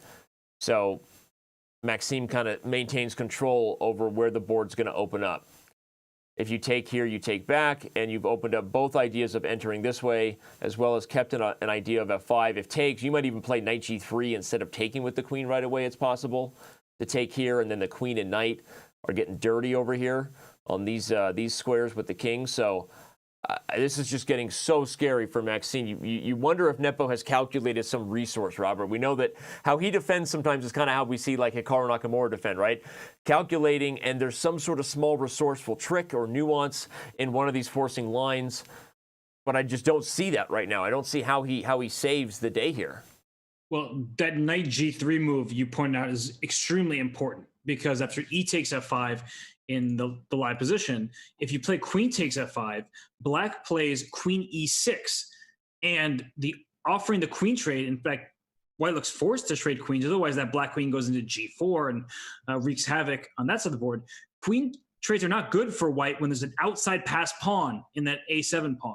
And you're already liquidating, there aren't that many pieces remaining, but you're giving black an outside passer that is, knights are very bad at corralling pawns on the other side of the board. So I would not play queen takes f5. You wait and play knight g3. That way you can decide exactly how you will take on f5, as the pawn's not going anywhere. Yep, you can take f5 with check,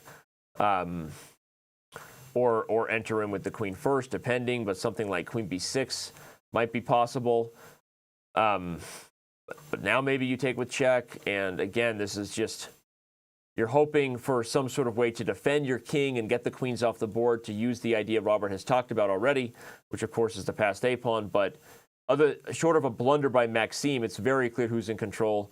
We expect to see the move knight to g3 here, and Nepo is fighting, maybe groveling for a draw already as early as move 30.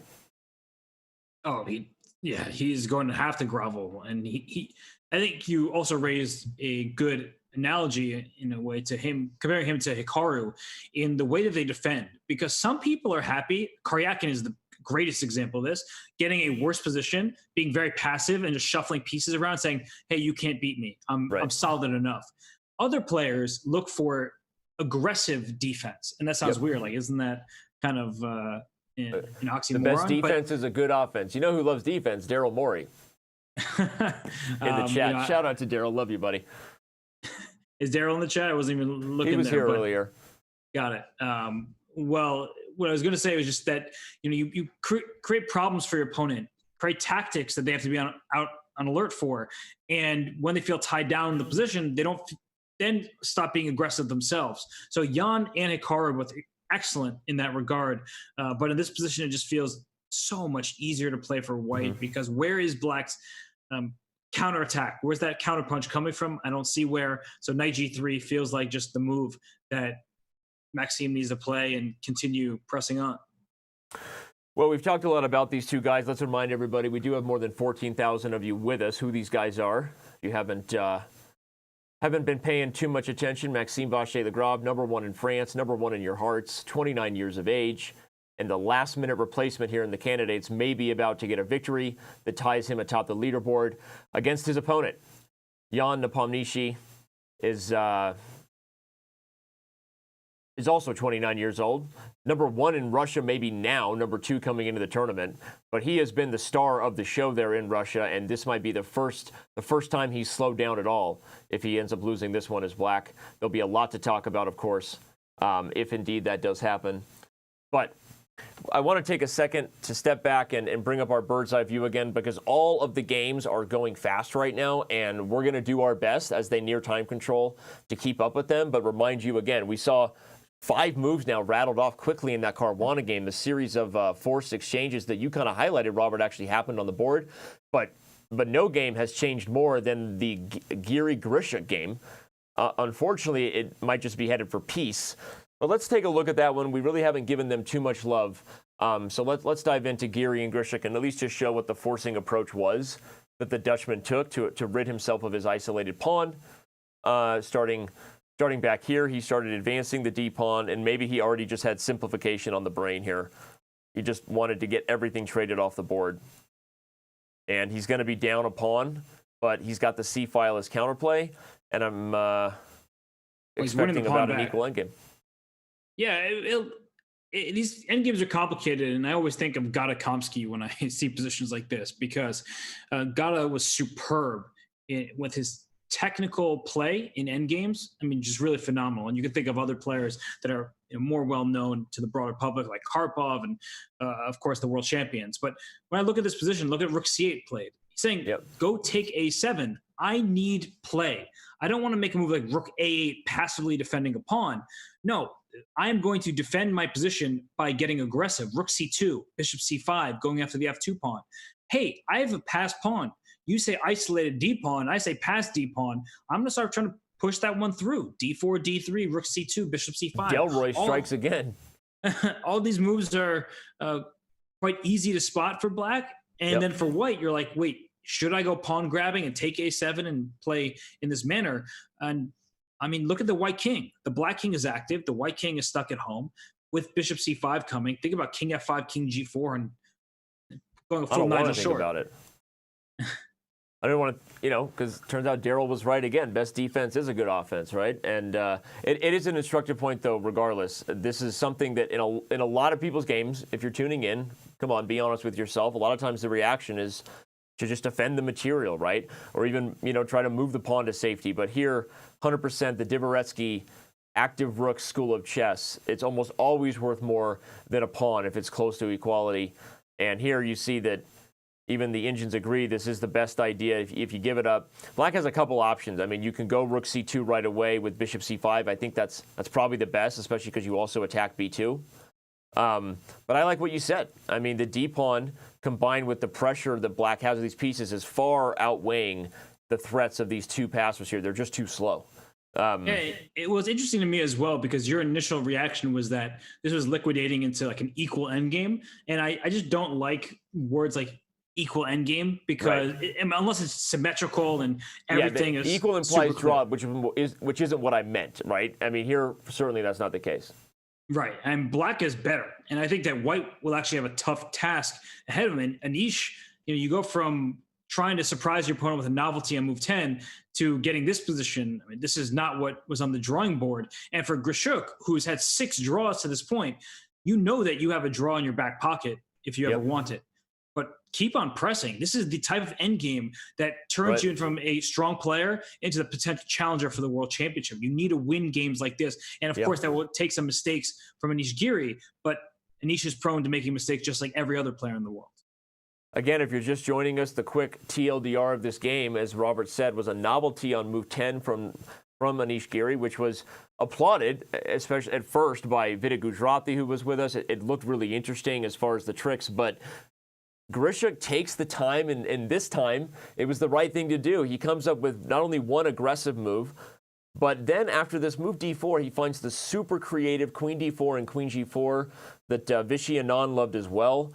And the point is that as the position was simplified, if people are wondering, Robert, why did Giri go for this endgame where he gives up the D5 pawn? Well, if he doesn't play D5 here, I mean, maybe he's worried that black is just going to put a piece on D5 and start to just slowly grind against the pawn.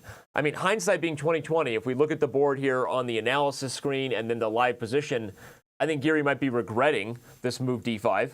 And anything else that kind of sits on the position probably maintains a better balance for white.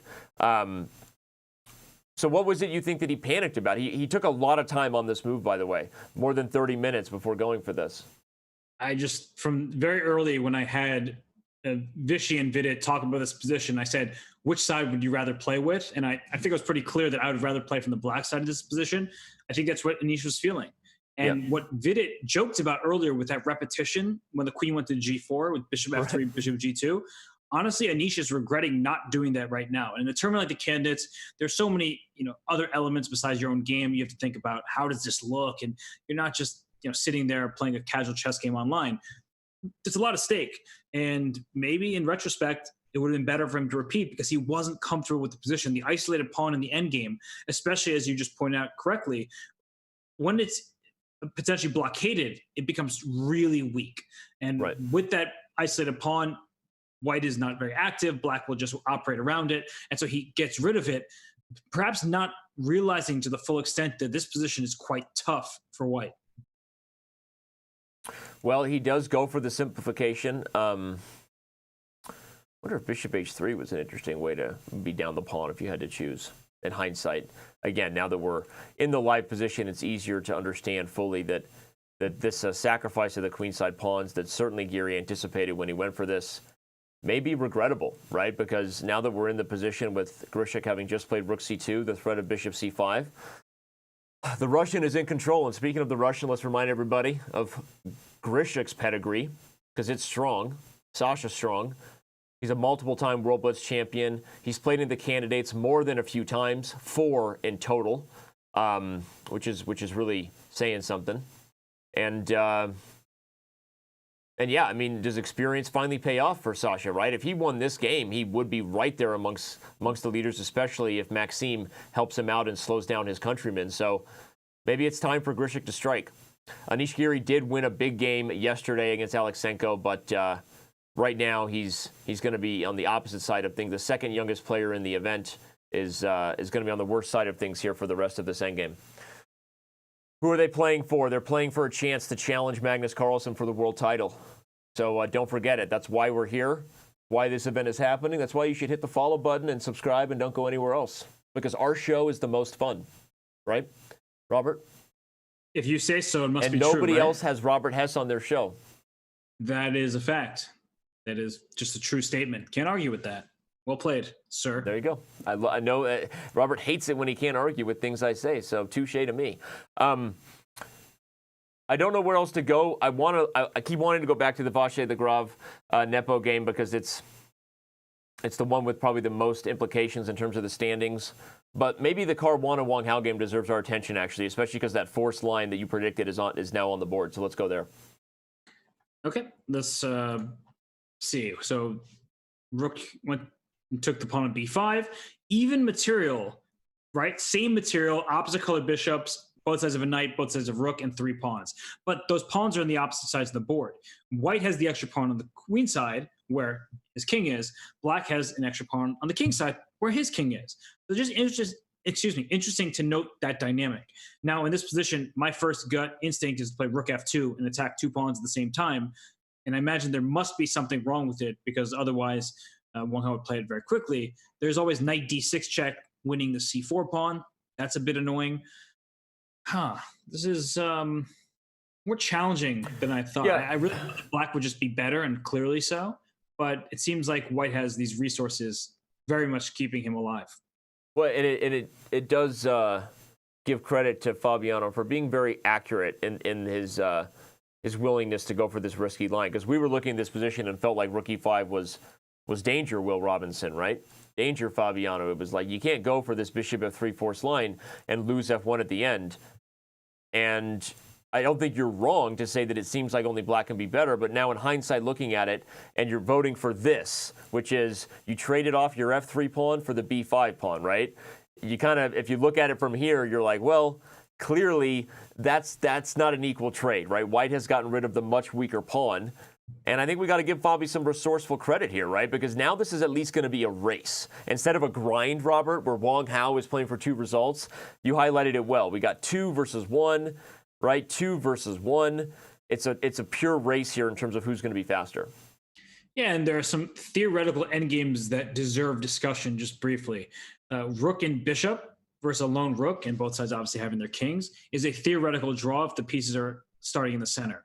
Same with rook and knight versus rook. Rook and bishop is much harder for the defensive side. Rook and knight is much easier for the defensive side in those endgames. So you start thinking in that manner, at least I do, because when you think about pawns racing down the board, you think of, maybe I need to sacrifice a piece to stop those pawns. And both players for sure are thinking about that as this game continues. But I do expect rook f2, black to try to scoop up the h2 pawn, white to try to go get the c4 pawn, and then it's a real pawn race here. Shout out to Chess TV chat. Poison26 wants to know why not bishop d5. We'll look at it real quick because I don't think it's good, but I'm gonna try to figure out why. Maybe it's just knight e3 actually, a fork. Yep. Okay. We try to answer questions where possible. This looks good. There is no discovered check because we take your checker. And after black moves, you're either taking f6 first or you're winning the bishop. So bishop d5 is probably not a good move. I think Robert's rook d5 makes sense. I think knight d5 is interesting. Bringing another piece into, because we highlighted the kings on opposite sides of the board for the race factor, Robert, but there's also still a little bit of a danger factor for white here to me as I look at a move like this and I get worried a little bit about the king safety. Well, I mean, there might be knight d6 check still in these positions. I thought I could go here with a tempo and then maybe go back for some c3 stuff. Here's what I'm trying to get the pawn to c3, and if you don't take it, now your rook f2 is like super dangerous, or even a bishop e4. Okay, not right away, but I think that knight, oh wow, c3. Nice, I like that move. I think that optimizes winning chances. Okay. So even if it's still totally fine for white, and maybe the computer will say, oh, white's just completely equal. I think from a practical point of view, that makes white's life so much more difficult, especially if you capture on c3. Then you're left with these ugly if you capture, don't you pawns. just lose material? Bishop d5 check, I think. Oh, so, yeah. Well, that solves that, doesn't it? So if you can't take it, then he's actually doing what I wanted with knight d5, but he's doing it even better. I thought I needed to protect c3. It turns out I don't. Because if you can't take it, now your rook f2 is, this is super dangerous. You could even consider bishop e4 in some positions, again, not with knight d6 check, but I'm with you, man. Wang Hao c3, this optimizes black's chances. Wang Hao is a very opportunistic player. We saw him defeat Ding Liren when Ding Liren was playing oddly in that first round game. But Wang Hao, who won the FIDE Chess.com Grand Swiss in the Isle of Man in 2019, well, that is a mouthful to say, just for the record. But he finished. We didn't want that long of a title, but when you spend a lot of money and it was expensive to put your name on a FIDE Grand Prix leg, you kind of want Chess.com in the title. But Isle of Man is also a great place to visit, and FIDE Grand Swiss was required. So guess what we landed with? The Chess.com FIDE Grand Swiss at the Isle of Man. Well, it was a handful, and Wang Hao was a handful there because he finished in first place, tied with Fabiano Caruana, ahead on tiebreaks, and ahead of Magnus Carlsen. And for Fabiano Caruana, well, the challenger in 2018, he has had so many tournament successes. The 2014 Sinquefield Cup, chief amongst them, 7-0 start to that event. The best result in history, better than any other. I don't think is there another result that's, I mean, there's some comparable ones, I guess, right, with players dominating their fields, but I'm pretty sure Fabiano Caruana's performance rating was the highest in history at that event.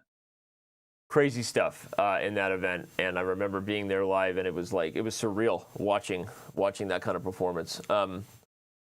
Every commentary show with you is surreal, though, so I get to be enjoying my job every day. Let's go back over to Vachier-Lagrave's game.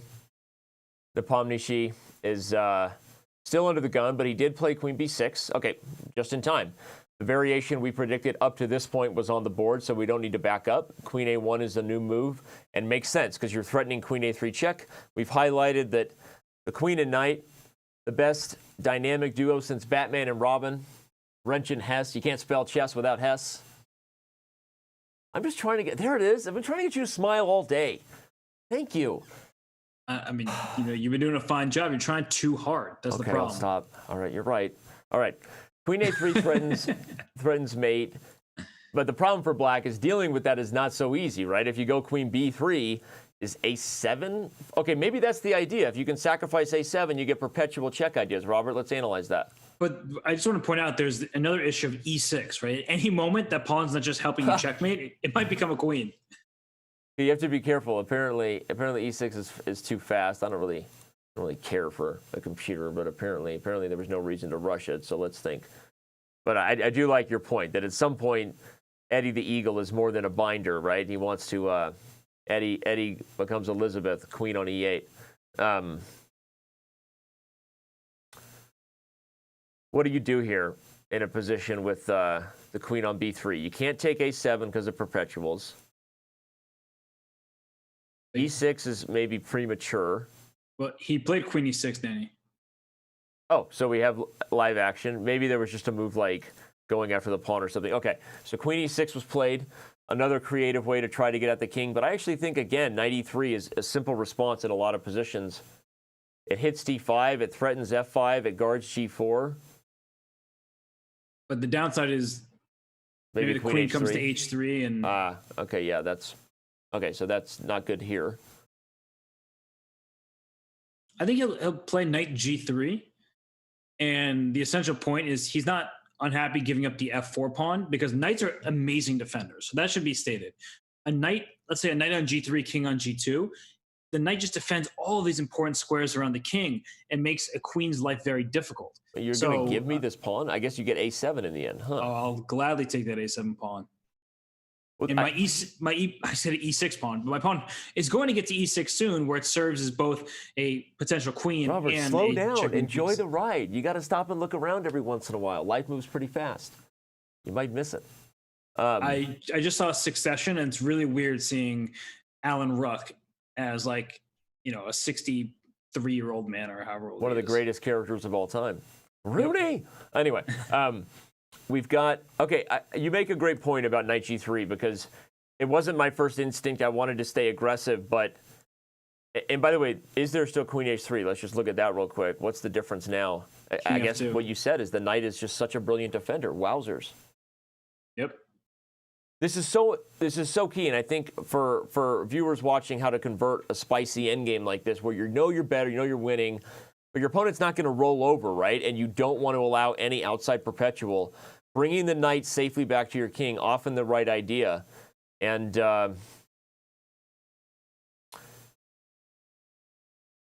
it's a great move. The knight, like you said, so pesky, just guarding everything. You take a pawn like this, and you take here, and all you have is one check, right? The knight it guards f1, it guards h1, guards h5. Yeah, I mean, something is going to fall for black. Probably the d5 pawn, and after that, those en d pawns as passers, just too much. You keep the knight around the king. Suddenly preventing perpetual check is super easy, barely an inconvenience. Not a problem at all when your knight's around your king. I love it. I don't know. I mean, I think we're about to see a tie. This candidates tournament continues to not disappoint, right? I mean, there's nothing about this event that has not been drama-filled. And again, even in the environment, which of course is a lot to talk about, and we have been. It's whether the event should even be going. And of course, if it was to stop, we would all be fully supportive. But while we are chess fans, we will enjoy the chess that has been amazing on the board and a tournament that might just get even closer.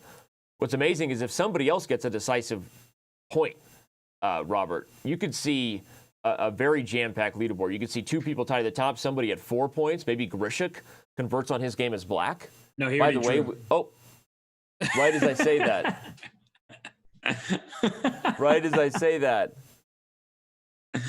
Oh, that was awesome. Why do I ever think that Geary is going to not? I mean, I guess he did win yesterday. # for Geary. I mean, Grishuk's drawn all his games. Do that. So what happened here? We were liking, I guess Geary rightfully doesn't get too ambitious. He just plays bishop e3, stopping your whole bishop c5 idea. And it was just going to be equal ever since. Yeah, it's one of those positions that's probably slightly better for black, but realistically, they're going to make a draw anyway, so might as well not drag it out. And yeah, Sasha with 7 draws. 7 draw Sasha was his nickname in high school. That's what I was about to say, but I knew you were going to say it, so I let you have the floor. Hey, using jokes way more than they were ever meant to be used is my thing, not yours. Stay in your lane, buddy. Is that also your high school nickname? Get back in your lane, Dan. Yeah. Get back in your lane, Dan. And using more jokes that never need to be used, Dan? No, that was my spiritual Native American name, past life memory. That's a different thing. Okay, on to a different game. By the way, knight g3 played by Maxime. He continues to impress. Great chess today. And yeah, this is going to be, I mean, now there's threats of f5, everybody.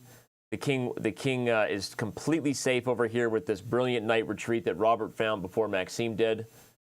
And we think that we will have 2 leaders after today. Yeah, I'm sure Maxime saw it immediately, and he was just trying to check out other lines. Happens very regularly at the highest level. These guys see ideas very quickly, but then they're thinking 8 moves down the road. What is that position like? How do I evaluate it? Right. But this is not hard to evaluate, and it's going to be a hard pill to swallow for Ian Nepomniachtchi, who looked like he was just cruising in this tournament. 3 wins out of 6 games, no losses. But as he looks to suffer his first defeat, Danny, I want to ask you a question, actually. How to say Ian Nepomniachtchi? I feel like I'm saying it the same way as you are, but everyone yells at me in chat. Say Ian Nepomniachtchi. I'm not doing this right now, but what I was going to ask you was a relevant question. Yeah. Was that if you were going to have 4.5 out of 7, would you rather have 3 wins and a loss or 2 wins and no losses, right? So if Maxime wins this game, he will have 2 wins and no losses, and that would be Jan's first loss with his 3 wins. So which would you rather have? Okay, I think ultimately it's, we're reading a little bit in between the lines, and that's our job as commentators, because I think the best players in the world have short-term memory loss, and that's their job. So I don't know if it really matters, but as far as a momentum indicator, I would still say that I would take not having a loss, 2 wins and all the rest draws, because I think you've, I don't know, you don't even have any bad feelings. Now you put Nepomniachtchi in a position to be psychologically struggling a little bit, right? He's had a loss. He's gotten outplayed from start to finish in a game, and that doesn't feel good, man, right? Plus, Maxime almost had 3 wins. I mean, he's had some great chance. He had a great chance against Grishuk in that game, and again, scoreboard is what matters. Almost doesn't count. But I think from a momentum perspective, while it has been all the man with the man bun, as I've said, but you definitely change the storyline if Maxime gets this victory here. I think you prefer his route to 4.5 over having a loss. What do you think? Well, I think one of the tie breaks is number of wins, so I'd much rather have 3 wins and a loss. Wow. Well, thanks for letting me go on and then just burst in my bubble. Let's bring up the daily question. Speaking of bubbles bursted, I'm not even going to let you be on camera while you smile. How's that? I have the controls and you don't. Okay, we asked a question to all of you earlier. When trailing in a tournament, at what point should you consider games to be a must-win? Robert and I did a lot of prep yesterday and evaluated that the last time Maxime was in a must-win situation against Ian Nepomniachtchi, he actually played 1d4. Did we feel that he would play it again today? Does he feel in a must-win? Apparently not. He played 1e4. Kirillville 43 says, no, just try to relax, keep things as simple, play your natural game, and hope for the best. Okay. That sounds like the worst advice ever. Okay. No kidding. At CT Pan, when you're playing opponents ahead of you, especially the leader, I don't even know what that answers. I'm How does also that answer the daily question? When Hey. it's a must win. Okay. You treat it as a must win when you're playing opponents ahead of you, especially the leader. Okay, so he's saying yes, this is a must win. Lol. Okay. Should I read this one? Okay, you would have me read the one that's from one cool dude. After a defeat, the next game is always a must-win. Transposing into complicated, rarely seen positions can be a great way to surprise your opponent. I mean, that's what MVL did, right? With his opening today, he went back to the French, and he went back to e4. Right, but he played the French that Alexenko played against Ian Nepomniachtchi 2 rounds ago. Right, but then he switched it up with his h4, h5, making Jan's life difficult. Well, and Vidit said after seeing the French one time against Alexenko, he didn't think Ian Nepomniachtchi would play for it again, but he did. Right? Yep. Again, if you're just joining us, we'll bring up the analysis board and give you the quick TLDR in this game in terms of how we got here. The main thing that surprised us is he repeats a French. Look, no hands. The moves are going by themselves magically. You're a wizard, Danny. You're a wizard, Albert. So he plays a French, but he plays the winner French here, repeating what he did against Alexenko, and maybe now regretting it. Maxime apparently was ready for it. All these moves were played very quickly by the Frenchman. While King F8 was the first novelty, really the first novelty in terms of how the players handled it, to us was this move right here. I'll pause it with Queen D1. When Maxime played this move was when Jan first started to think. Nepo found all the best moves according to our world champion and super GM analyst. It was awesome having Vichy and Vidit with us, and I think we may have one of them coming back, so don't go anywhere. But really, it was up until this moment here when we took a ton of time, and sometimes that happens when you spend the most time, Robert, you play your worst move. And this was not the right idea, according to everybody kind of not just the wrong move, but also the thing about c4, Robert, is it was a move that eliminated what seemed to be one of the crucial ideas for black in the structure. Keep the light squares open for the queen, right? So the move itself wasn't good, but also the idea, I think, was the first sign that things were going wrong for Jan. Yeah, and MVL is brilliant.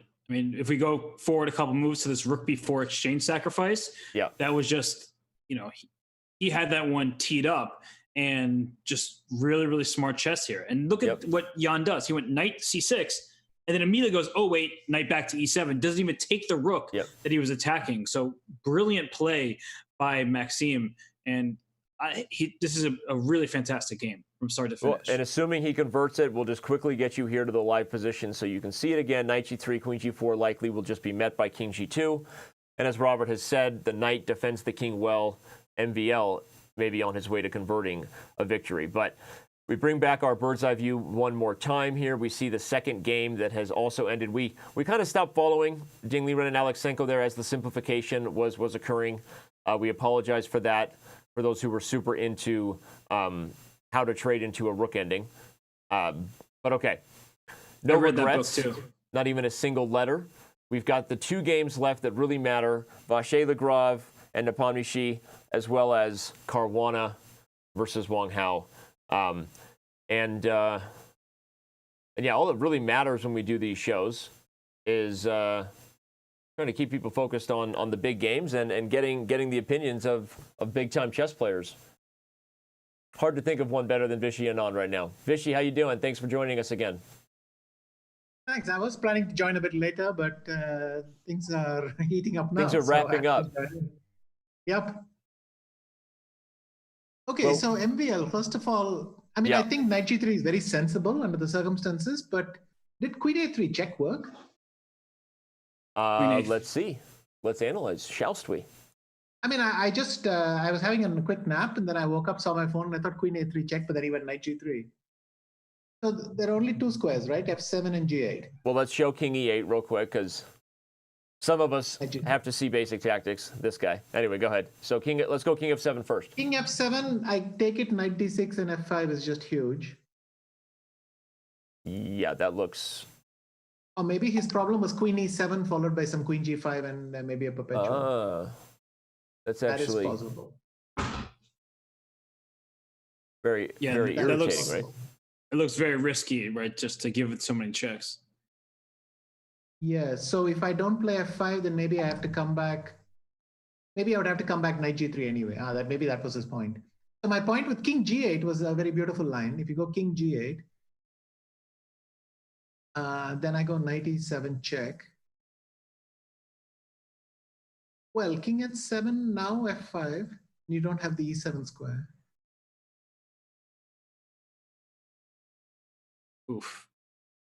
It's still an open question if there is a... Also, white can bail out queen d6 here.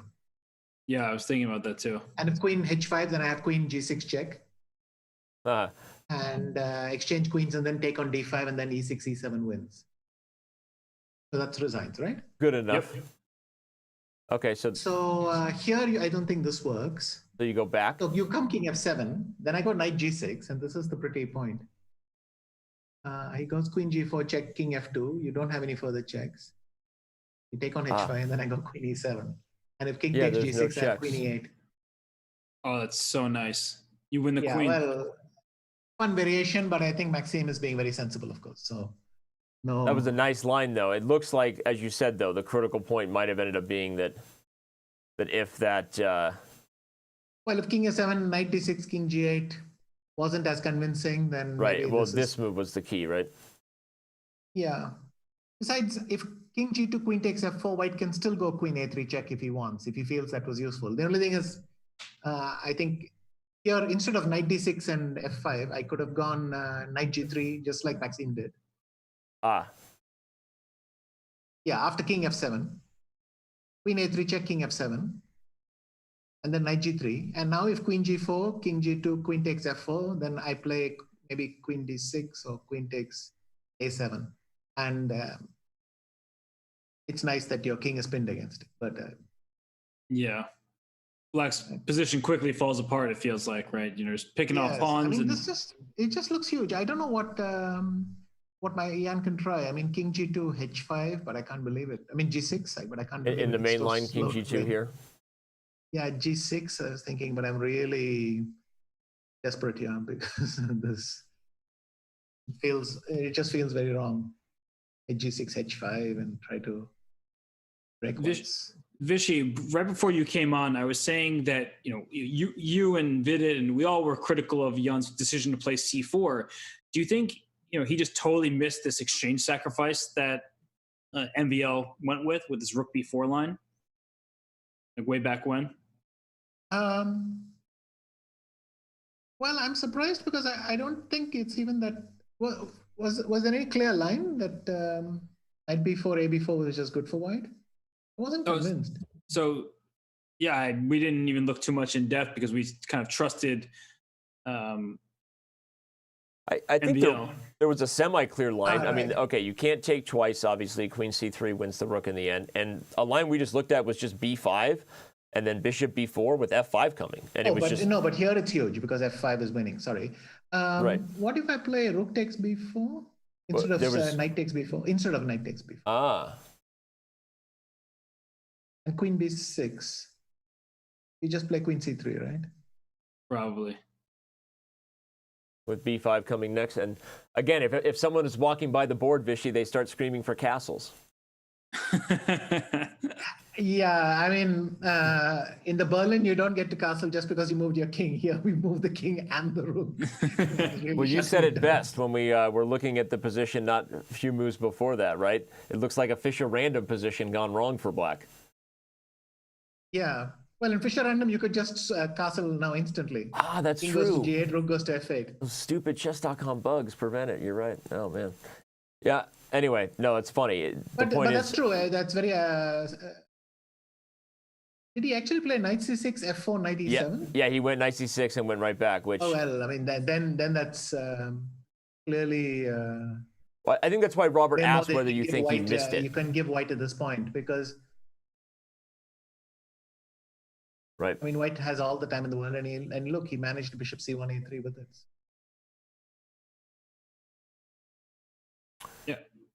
No, I think he just completely overlooked this idea because I don't know how to justify Black deciding to close down the queen side with c4 other than that he thought he would be able to get his king around and be safe. But when he went knight c6 and it meets f4 with knight back to e7, that's a really terrible sign when you're retreating your piece to where it came from. Right. Right. Well, yeah, I think you're right, Robert. I think this idea of happens that after a couple of wins you get euphoric and then you have a rough day. But you said that a couple days ago. You said that a couple days ago. The problem with winning is you get euphoric, right? Yeah, and you have, but I mean, this one's been very shaky, and yeah, g4 and everything. Vishy, I had a question before, and of course the tiebreak sort of indicates what the answer should be, but imagine there was no tiebreak based on number of wins. If you were going to get to a score, would you rather have losses, Robert? You what? It's number of losses. Oh, excuse me. You're right. You're right. My apologies. I was looking at things optimistically, but number of losses is the good chess brain way to think of it. But would you rather, in general, have, say, 3 wins and 1 loss or 2 wins and no losses to get to the same score? Well, personally, I'd prefer the no losses, of course.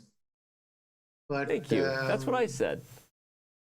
Yeah, I mean, when you lose a game, you don't know that you're going to get the compensating win. And so at that point, it feels really bad. And in the end, I guess it doesn't really matter. But I would think that the personal score should be more important than number of wins. This rule has been around for a while. And I remember after the London candidates, when we got to Anti-Mansisk for the 2014 candidates, Kramnik tried to stir up discussion about looking at tiebreaks, because his point was not only he didn't have a big problem with the win rule, He thought wins with black was a bit strange because over such a long tournament, doesn't make such a big difference whether you win with black or white. But he really thought, is there some scenario where Buchholz comes in? And I think he thought that was bizarre. But basically he wanted to have a discussion. I remember when we got to Hunty, there was a brief discussion. And what it turned out was every single player agreed with Kramnik in principle that there should be some changes, but nobody wanted to get around to it because they were too busy thinking of their tournament. And in the end, Kramnik just gave up. He said it's a waste of time. Nobody is going to do anything. And essentially that's what happens every time. We always discuss, should we revisit these tiebreak rules, because there are many issues with them. And yes, there are. And you ask any player 1 month before if he wants to spend a couple of hours discussing this, he says, no, I want to prepare my openings. And that's what always happens. So this thing, we'll keep on saying that it should be discussed, but we never will, I think. It should be imposed by fiat, I think. Yeah. Well, I just thought I'd ask the question, but I appreciate the answer there. It's always been interesting to me thinking about the psychology of how you get to a score and what it's going to be. But right now we have MVL looking to get even with Ian Nepomniachtchi, and he'll have 2 wins to Jan's 3, which I guess bodes well for Jan's chances, but coming off a loss, as you said, it's hard to rebound in general from that, at least mentally. I mean, to be fair to you, 3 wins and no loss was much better for Jan than 3 wins and 1 loss and Maxime. For sure. 2 wins. 3 wins, he was and in no a much losses. better position before this defeat than, and with so many rounds left, I don't. I mean, with 7 rounds left, I don't think tiebreak matters yet. Right.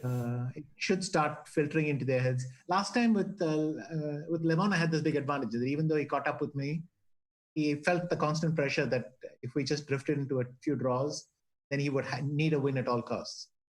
And so he started pushing a bit, but yeah, I don't see it happening here yet. So let's. I wanted to bring our attention, sorry, to the other game that we have going on, because I just the corner of my eye spotted, isn't black just pressing here? Like, what if I take on B2 and after king B2, rook takes C2 check? Nice. I love that move. Well, Yeah, that's nice. Overloaded pieces, right? There's a knight on E3. I was just looking at the game and I was like, well, that knight is kind of stuck. And well, I don't know how big the winning chances are here. I was going to say, is this just? Oh, whoa! Don't take my bishop. Yeah. That you would got to be keep the knight on the board. This should be pretty good drawing chances here, though. I mean.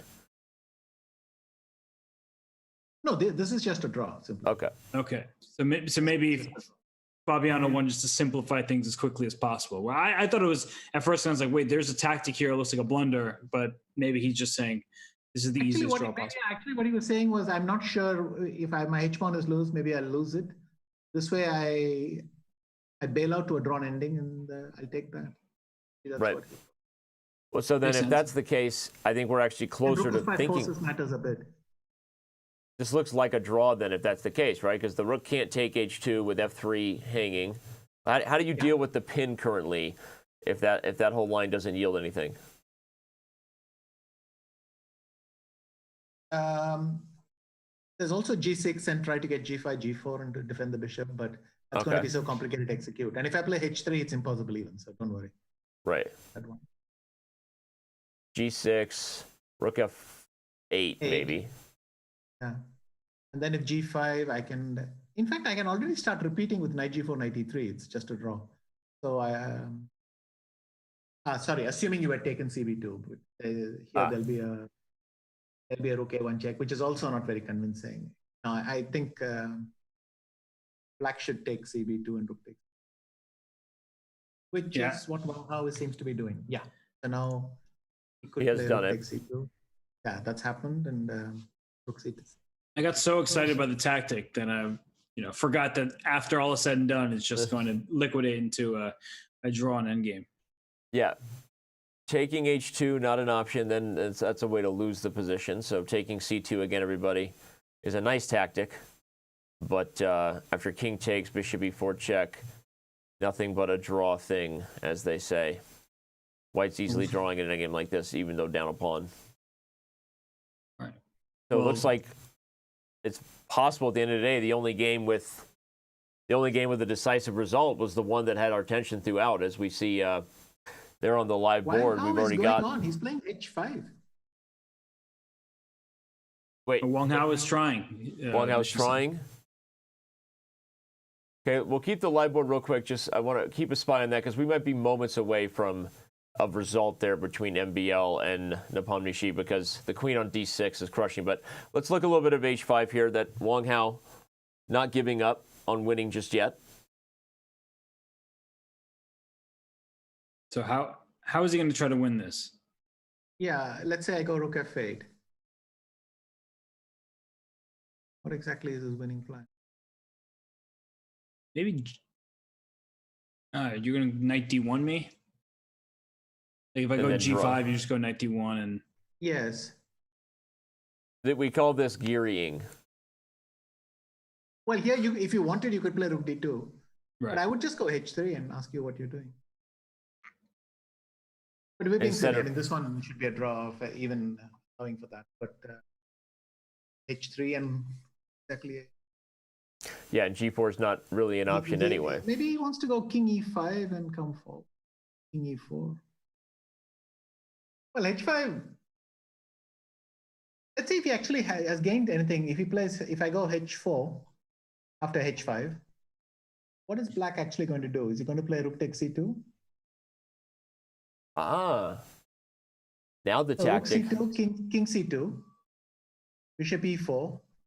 King d2, bishop f5, king e2, and I'm just in time with king getting to g3, protecting my pawn. Yep, because otherwise king e5. If black could get his king to f4 and a bishop to e4, he might lose the h pawn. Yep. Now it's not going to happen. So right. Still drawing. But I like the effort. I think we're going to get a little more time on this one. Let's bounce over, bring both of our full focus over here. Any last chances? We're going to see. So there's no threat of e6 here for Vachier-Lagrave. So where's the win? I guess you're just threatening to take d5. Well, the first thing is I'm threatening to take on d5 with your king on d8. If you move your king to either side, I'll check and take to d5 with the result that your king will be on d8 anyway. So there's not even that glimmer of hope. Right. And is there a move even? Queen d2, king h3, and that's it. I get the feeling we're about to see a result hit this relay live from Russia, the DGT board, giving us a 1-0 if I had to guess, because Nepomniachtchi is there's no moves, right? Yeah. That knight on g3, enough cannot be said about that knight. What an amazing defender. Yeah. It just covers everything, and there's no way to get any series of checks. And while the e pawn is so passed, the d5 pawn,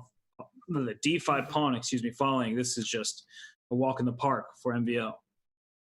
From a practical... and again, I have to say my queen a3 may or may not have worked, but at the board, I was going to come back to that. With such immense value, knight g3 is such a clever move that it's wrong to even go down any other road.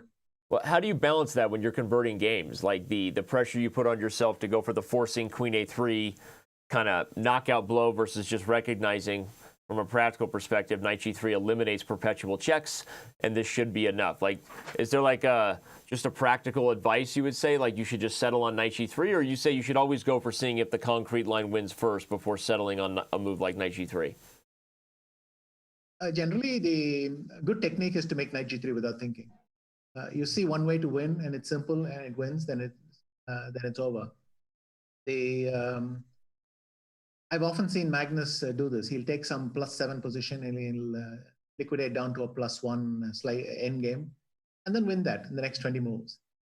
Because he's lowered the chances of something going wrong, and that's far more important than being quick. So This is very good technique. The only thing is that sometimes if you're trying very hard not to calculate, it could be a sign that you're drifting, but that's clearly not happening. I mean, Maxime must have seen that his queen checks its way to d6, and this position looks horrible right away. So. Right. Well, good advice on the good technique of knight g3 and eliminating counter chances. We're being told that probably my prediction that we're about to see a 1-0 from the DGT relay is correct. Nepo is not even looking at the board. on site and frustrated and shaking his head. So obviously he's going to have to recover from this with a guy like Nepo who can be very streaky. You said in round one when he won a brilliant game, Vichy, that, you know, the guy's talent has never been questioned, right? What he's capable of as far as his talent is there, but consistency has always been the thing that people wondered if he would find, right? And not be his own worst enemy at times and self-destruct. So with how well he's played, maybe 6 of the best chess games in a row, now with this loss, what would be chess coach Vishwanathan Anand's advice for Nepo psychologically? Well, you know, for me, it's Groundhog Day from what he did in St. Louis. He started with -1 against me, fought his way back to +2, so that's 3 wins in a tournament which was not very high scoring, by the way. He fought back to +2, and then he lost to Maxime. And he lost by just blitzing out a move and then putting the move in the wrong order. He put the knight in the wrong square, and the black could just capture a pawn, and that was it.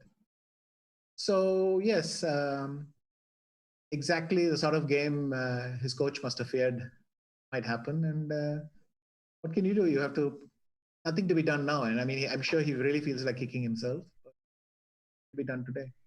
No, G5 has happened. He's made a move, but I don't think it changes anything. Stylistically, Vichy, no, you mentioned G6, and I just don't see what's happening. Yeah, no, it's over. Or the line you already said at some point, taking D5, but he just takes the pawn instead. But stylistically, Vichy, Maxime didn't even think at G6 immediately. So. And I think he's not going to take it there, maybe because there's Queen E4. That's Nepo's idea. Yeah, but after H5, I can just go G7. Ah, a new queen. I like it. Yep. Yeah, and when you move your queen to threaten my knight, I'll play E6, and it's just over. Wherever you go to stop G8, I'll play E6.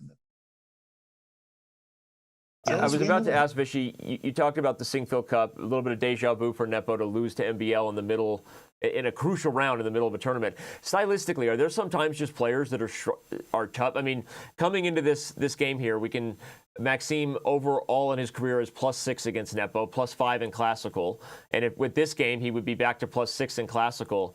Is there something that certain styles of certain players that, you know, frustrate a particular player? Is there a little bit of that with Maxime and Nepo?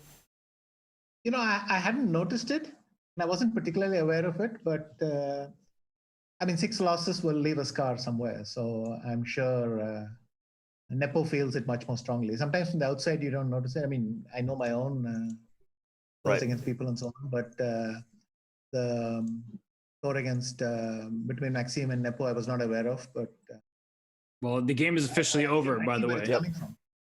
I see where it's coming from. The 1-0 has been relayed. Whether there is a stylistic issue or not between these two players, all that matters is Maxime Vachier-Lagrave has gotten another win against Ian Nepomniachtchi. He ties him atop the leaderboard in the standings, and we have liftoff, Vichy. We're going to have drama in the back half of this event. This is going to be an exciting finish. I mean, this is wonderful for the fans because 2 guys on +2, and actually, we shouldn't forget all the people on 50% are now half a point closer to the leaders. That's right.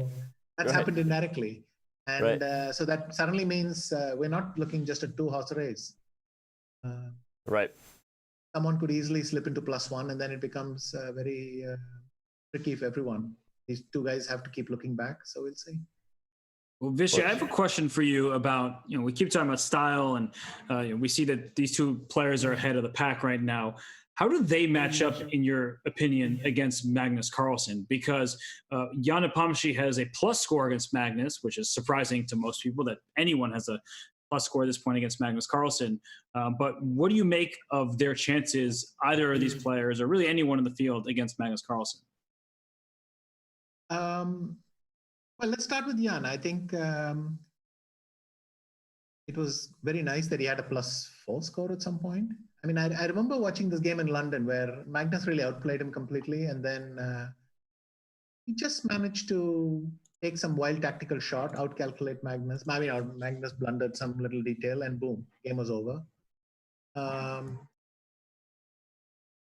I thought Ian spoiled it last year in Croatia by losing to Magnus. Let's say in a game he really did not need to lose. I mean, at some point, could just have started. I mean, Right. maybe he kept pushing, I don't know, a bit longer, but somehow it just ended with Magnus getting a nice tactical shot. So Magnus had one of these closed positions where he just had to sit and wait, and then suddenly there was this one chance to break, and boom, it was over. But still, having a plus score is helpful. I think for Maxime, it's harder because it's not just a plus score. It's quite big, isn't it? I would guess at least +5 or +6 for Magnus to MVL. Yeah, he is definitely a sizable plus score. Yeah. Because last year itself, I remember 3 wins. It was Grenka, St. Louis, and Croatia. Yep. So three wins, and just last year, and there have been wins before as well. So in fact, yeah, when Maxime won in St. Louis, it was a big relief for him because he was already -4 down at that point. And then he's lost a further 3 after that. So right now it's tough, but again, he's the last minute man. He's just turning up everywhere at the last minute, and then and doing well. His optimism and everything will allow him to put up a big fight. Yeah, he has 8 wins. If he wins this after having not expected to be in the candidates, and then he faces Magnus, he'll be a happy man. He'll do all the work he has to do. He'll do everything he needs to do, and we don't need to doubt his willingness to put in the effort. So yeah, Vichy, I just looked it up. Magnus is +8 equal to 18 draws, but in their head-to-head matchup. +8, okay. So +9 and -1, right? Yeah. Yeah. But at the same time, I'll ask the same question this way: is because of what we saw in the last World Championship between Caruana and Carlsen, and essentially what in hindsight was kind of a predetermined path for Magnus to get to tie breaks in terms of the advantage he felt overall against Fabiano in Rapid and Blitz. That's not something that I think Magnus would have in his mind against either Nepo or MVL. And do you think that poses a bit of a different challenge to Carlsen in a match setting where, you know, the dynamic is different? Do you think he would rather get Caruana again or one of these new guys, Nepo or MVL? Well, with Magnus, I think last year there was a real question whether he even wanted to be there. He seemed to not be very happy, and then at some point in the middle, he at least had the strange sensation of watching him that he was willing to play very sharp and interesting chess with black, but with white somehow he kept on holding back. Maybe this was an effect from the Karyakin match, because when you fall 1 point behind, it affects you for a while. I don't see Magnus as being particularly shaken by the prospect of meeting either of these guys, but both of them are strong players who can beat him on a good day. So he'll have to prepare well, but capable of doing that. Well, I definitely appreciate your thoughts, because well, there's hardly anybody out there. There are a couple people who have the same World Championship experience as you do, but you know, it's very interesting thinking of stylistic matchups and who is capable of really competing with Magnus Carlsen at this stage, because his rating has been a #1 in the world for 10 years now. But then you find out that Ian Nepomniachtchi is a plus score, and everyone's like, wait, whoa, I didn't realize that. And I guess some people are tough matchups, even for Magnus I think Carlsen. stylistically, Jan is the more difficult player for him because he's much more unpredictable than MVL is. I think Magnus has the ability to pin MVL down, and MVL is already a fairly predictable player. But Magnus is able to, at least so far, he gives the impression of having control in his games against MVL. I think Jan is much more unpredictable for Magnus. But the problem for Jan is there is this slight tendency to be very vulnerable at times. But on his best day, I think he's a bigger threat stylistically. Well, we'll obviously get your thoughts on these two guys as the event goes on, especially if it becomes clear that either one of them or another person gets involved in the challenge. Because I get questions in my head like, with that kind of time to prepare, would Maxime do the unthinkable and think of something completely surprising, right? Not be the creature of habit we know he is in the Grunfeld and in the Najdorf? Or would you advise as a coach to stick with your guns? I think there's so much you would talk about, right, in a match setting that's a little bit different than anything that they've faced before. But What are your One thoughts? of the beauties of matches is you have a fixed opponent, Right. and you have a target, and you have many months, and you can get a big team and do some work. So if you use it as a chance to expand your horizons in chess, and you look forward to it, you're grateful for the chance, and and you do things you've never done, it can often reward you disproportionately. I think Maxime should do it. Well, officially, this game has now been drawn. It is in the books, which means that you were with us for the whole finish here, Vichy, which we greatly appreciate. That's how it comes down, everybody, in round 7. 3 draws, 1 win. Apparently, the only win that really mattered. Maxime Vachier-Lagrave takes home the full point, ties Ian Nepomniachtchi atop the leaderboard. We will be back with our final thoughts. We're going to say goodbye to Vichy right now. Robert and I will wrap things up with Chess.com's coverage here in just a few minutes.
And welcome back, everybody, to what was an incredible round 7 here.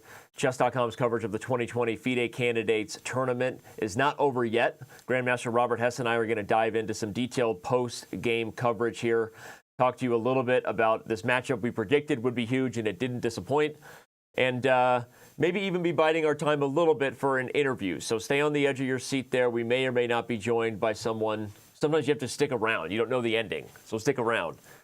Robert, we do know we had some answers to the daily question. Yep. When trailing in a tournament, at what point should you consider games to be a must-win? Obviously, the storyline was that Maxime Vachier-Lagrave was down a point coming in. And how would you mentally prepare for that? Let me just ask you, Robert, we can take our time here. Did you consider this a must-win for MVL? We already know what happened. He won, so if it was, he went big. But your thoughts on the daily question, especially given the stats that these two players had coming in and the research we did about that? Yeah, I think that for Maxime, he absolutely needed to win this game. It was mandatory if he wants to be the one to play Magnus Carlsen for the World Championship title. And, how do you prepare mentally? I think his preparation was excellent. The opening that he got from the white side of a French, I could maybe say that Jan lost this game on move 1. It's interesting, right? Because as we bring up the breakdown we did, now, this is a very summarized version. This is beyond the Cliff Notes version of some of the takeaways we had. And we'll show that on the board here. So if you're really interested in diving into the X's and O's, stick with us and learn something. But the reason we predicted that maybe D4 would be played, and even if E4 had been played 10 times, we just didn't think Jan would go for the French. I even posted some of our research on Reddit right before the round, just hanging out. And I thought if E4 was played, maybe E5. I would have even thought maybe a Caro-Kann, but instead Jan goes for the French, and clearly right now has to be just greatly regretting it because Maxime was in control of this game from start to finish without a doubt. And because of that, he has now tied Jan atop the leaderboard here for the candidates. Yeah, and we both see Jan as being quite an aggressive player, somebody who likes having attacking possibilities and counter chances. And the position he got, he was always the one being pressed. He made moves like rook G8 to H8, king E8 to F8 earlier, and then king F8 back to E8. That's not the type of game that Ian Nepomniachtchi likes to play. So he was not in his element. As we see the leaderboard, and we just saw there that Jan now is tied with Maxime Vachier-Lagrave, and that's still. Sorry, go ahead. No, I was going to say, you made a great point. I was going to add to it, like these moves. Rook G8, Rook F, okay, this was maybe still part of the plan. But then just the way the game went on, his uncomfortable behavior was reflected perhaps most clearly by the clock, right? And again, that's not us drawing storylines. We've talked about it a lot, but that's because it's a real takeaway you consistently have when we've seen these players play our entire lives. And you know that when Jan is playing well, Robert, on form, he's usually also playing very fast. The guy's memory is incredible. His calculation skills are on the level of being a genius, right? And when he's confident, he doesn't need to take time, right? But the fact that he slowed down so much was really indicative that he wasn't comfortable, right? So already puts himself in a tough spot. And then, as we said, in the critical moment here, when everything about the position suggested maintain the tension, bring a little bit of pressure perhaps on the light squares. We analyzed this for a long time with our co-hosts. C4 was played, and even if it doesn't immediately become winning for white, you and I, from a practical point of view, I'll give you credit now. I wouldn't say in the middle of the game because it always sounds like we're being biased if I say our behind-the-scenes stuff. But I can tell you guys, we went to break, and Robert said, Danny, Maxime's going to win this game. Right here, when it was still almost 50-50. He just said, like, C4 is just not good, and Robert was like, MVL is going to win this game. I'm calling it now. And he dictated the rest of the game, right? He just dictated it. Oh, go ahead. And honestly, there was absolutely no bias in that statement. It's just, I'm impressed by both these players, but this is not at all really anyone's style to have the black side of this position. But I mentioned Sergei Kryakin earlier. He's the type of player who fends these positions off and is able to secure half points, even full points from positions that look as bad as this. But I mean, knight C6, played and then knight back to E7 is very clear. I paused here because I knew you were going to want to talk about that again. This was one of those moments, right? Oh, just a brilliant exchange sacrifice. And I think that's what Jan completely missed is, he went C4 to start trying to get his king to the queen side and safeguard everything, but just not caring about material. He's not a materialistic guy, is Maxime Vachier-Lagrave, goes for F4. And it just... So this right here again, right? The game within the game that, it's always easier for us to sound like, we knew what we were talking about in hindsight, but we were calling for it in the middle of the game that, the time management was off. That was at least clear that Jan wasn't comfortable. And there's no debating when you see knight c6 and 97, you and I say this a lot. One of those moves is a mistake. No matter, it's undeniable, right? Either the move you're about to play is a mistake in 97, or the move you played before was a mistake when you do those things. Now, there are rare exceptions where you induce a weakness or something, but for the most part, in a critical game like this, it was very clear that the wheels were about to come off. You and I were already calculating these forced lines that started here with the bishop relocation, and pretty much that entire thing came to be, right? The bishop relocated to undermine the knight here, which would allow g4 to be devastating. And that was exactly kind of how the West was won here. And then I'm going to go to that final critical moment, not just the very accurate knight g3, not queen takes f5, but then taking the pawn and coming back to g3, right? As Vichy said, this was the sign of great technique. Yeah, an excellent move, just making sure that you're safeguarding your king. And Vichy said Magnus Carlsen does this all the time. He has a winning position, but simplifying into something that is just easy for you versus maybe the computer says screaming at you +8, but you have to find a sequence of only moves. And that's very difficult territory to be in. So kudos to Maxime for just retreating, and he converted this very smoothly. And to show everybody ways that could go wrong, Vichy's queen a3 move wasn't necessarily wrong at all, but we wanted to show one of the key points was a line that looks very good to come in with check and advance aggressively is where you can go wrong, where suddenly a simple move queen e7, and you see why that evaluation bar has settled at 50%. There's no way to properly deal with threats of queen g5 or queen h4 when you've overextended and allowed a perpetual. So that's a really good example of how it could go wrong for white, but it didn't. Maxime's so on top of his game, plays knight g3 here. The point, as Robert called, is the knight is just the best defender in chess. Around the king, there are no perpetuals, so Maxime was able to be more aggressive with the queen. Again, the knight just guards all the key squares. You can give one check, but that'll often be your last. So eventually, queen d6 comes in. Apparently, Jan spent more than 5 minutes on the clock here, basically not looking at the board, Robert, from our on-site team kind of informing us. He was shaking his head, ultimately settled on g5, but then resigns after g7 for good reason. You can't deal with the queen in any way but this, and e6, probably among other things, is game over. So, obviously, it's the biggest game of the tournament so far in what is the biggest tournament of the year before the World Championship, Robert. So we're going over it in great detail for good reason. Your final thoughts again here, and I'll ask you to play the role of chess coach for Ian Nepomniachtchi, because we asked Vichy, and he said this is tough, right? The psychology of losing this game. What would be your thoughts, and how would you give advice to what has been the tournament leader and now is no longer alone at the top? Well, he gets the white pieces in his next game, right? So he just needs to settle down. Yep. And he has the Russians coming up, his compatriots. He's playing, who did he play in the first round? He won against Anish Giri. It's white against Anish Giri. Then he plays Grishuk and Alexenko. The white piece tomorrow, just play your chess. You've been in excellent shape. Don't pay attention to the standings right now. Of course, Maxime is tied and has the tiebreaker based on head-to-head result, but a lot will happen in the final 7 games. So I think Jan has been in fine form throughout the event. The French was a bad opening decision against Maxime, I believe. And I think Jan will be fine. I really do. But it needs to right the ship. I think you just touched on the best way to psychologically heal yourself there, just kind of blaming it on like one decision. And I mean that in a good way, right? Because, you and I talk about this a lot, like, sports and chess is psychology sometimes, getting yourself to focus on what you can control, focus on the good things, right? Because that brings out more good things. And you just said it, right, Robert? You said the French was a bad decision. And I think sometimes you look back and you say that at this level, and again, forget the French haters, let it go, guys. Robert and I have fun. We know the French can be a very good, solid opening. Teaches a lot of good positional stuff to players. My producer plays the French. I recommended it for him. It's good positional stuff. But at the highest levels of preparation, the French can be dubious often. When these guys, right? I mean, and that's what we saw here. Maxime was never not in control of this game.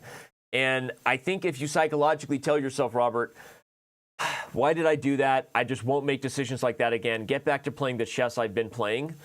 It kind of allows you to just let it all go on one decision and then get back to being positive, which is where you want your head to be.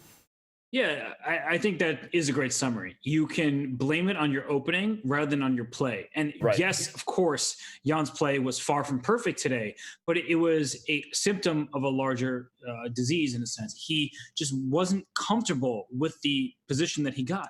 And who is going to be comfortable when you have a king on f8, rook on g8, you're stuck, you're trying to find any semblance of counterplay, and you're not getting it. So then you try to lash out over there on the queen side, and you're like, wait a second, material's not important, here comes an attack.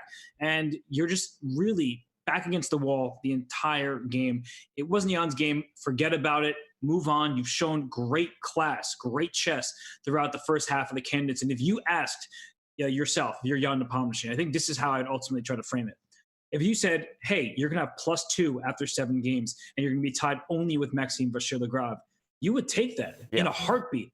So looking bigger picture, you're still having an excellent tournament. There's still 7 rounds left. Just don't play the French defense again. If you're playing, like if you play Fabiano Caruana with the black pieces, did that already happen? Or did Jan have white? No, he had black against Fabiano. So that game already happened. But that's the type of person I would never recommend playing the French against, because stylistically, it's a poor choice. One of his seconds is Lenier Dominguez Perez, who's I call him the leading French killer. Well, I don't know if he's still a second, because there has been like change up in the Team Fabi. Okay, never mind. Sorry, I don't know specifically. Yeah, I don't know if he is or not. Okay, no, great, well said. And again, I think that both of us kind of taken the natural coach role, but also it will be a psychological storyline we'll continue to come back to. So for good reason, and if time will tell, only one more day will tell. Round 8 is tomorrow. And on that note, let's start previewing all the pairings, starting with a battle of countrymen right there at the top. Wang Hao and Ding Liren faced off in game 1. Ding Liren lost with the white pieces. Now Wang Hao gets the white pieces. If you had told Wang Hao he'd go 2-0 against Ding Liren coming in, he has a chance to do that tomorrow. He certainly does. And Ding Liren is not in good shape. He is not playing anywhere close to his best chess. Whereas Wang Hao has impressed me with a black piece against Fabiano Caruana, in no trouble today whatsoever. In fact, for a moment there, it looked like Fabiano was the one who had to be careful. He split the point. But Wang Hao, in good form, now remains at an even score, 3.5 out of 7. Still has a chance. He's only 1 point behind the leaders. And our next pairing to preview is maybe the biggest one as far as where our focus will be.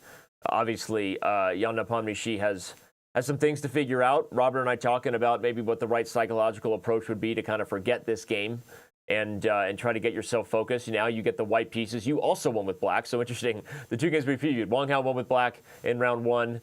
Ian Nepomniachtchi won with black in round 1. Now he'll get the white pieces against Anish Giri. And like you said, Robert, that's what you got to focus on. Focus on your next battle. And Anish Giri is in shaky form, because he did win that game against Kirill Alexyenko, but that was a fortunate win, all things considered. And then today against Grishuk, he got nothing of note with the white pieces and almost found himself in some trouble before simplifying and agreeing to a draw. But that's a tough matchup for Giri. Jan will look to strike. And of course, Fabiano Caruana is taking on Maxime in the next round. That will be a huge game for the standings. Our new leader, co-leader, but leader based on tiebreak thus far is Maxime Vachier-Lagrave.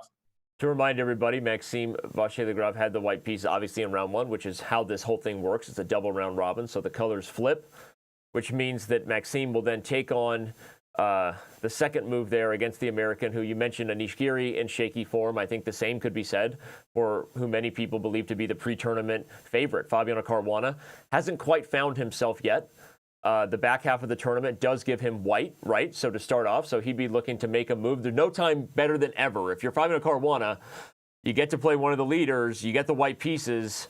You can almost call that a must-win for him. He's going to have to really try to come after Maxime tomorrow.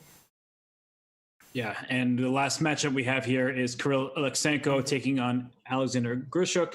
Grishuk an even score, 7 draws. Alexyenko at -2, 2 losses, 5 draws. And with the white pieces, he will look to continue his streak of not losing games. But I mean, I think Grishuk, you have to take some chances. And Alexenko, when I saw him with white against Ian Nepomniachtchi, he looked a little shaky in that game. He's been spending a lot of time, as Grishuk always does. So in some ways, similar players here. Grishuk, the stronger of the two, he needs to make his mark. And I think round 8 is the chance that he has to take if he is going to compete for first place.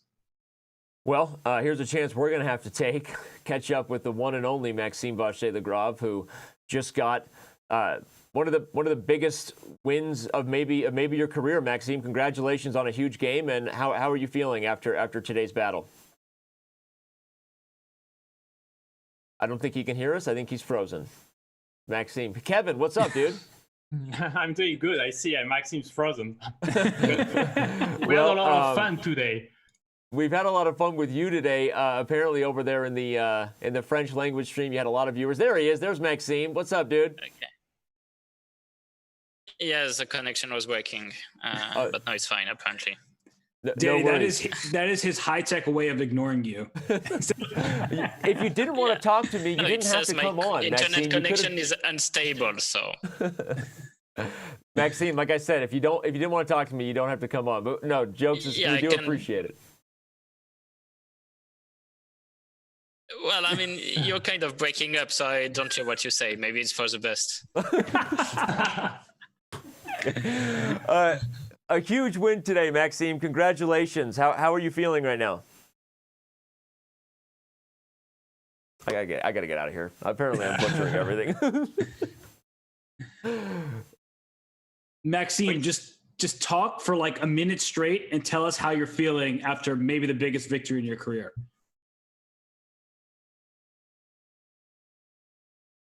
Kevin, how do you think Maxime's feeling right now after the biggest win of his career?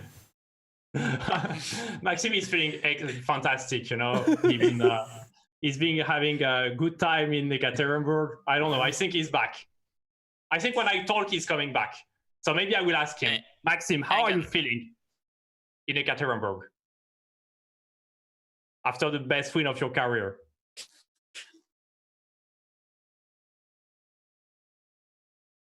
Awkward silence. I'm Maxime, coming back to life soon. Oh. Okay. Maya is busy changing networks, basically. Hey, you already sound better. So they have a secret network that they've now let you on.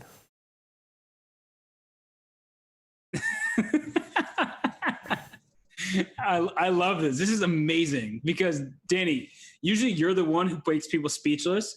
And right now you're just completely speechless. You don't know what to do. You don't know what to say. There's nothing in your control that can make this any different. So let's talk to Kevin for a second. So Kevin, I have a question, Robert, if I can interrupt, to you guys.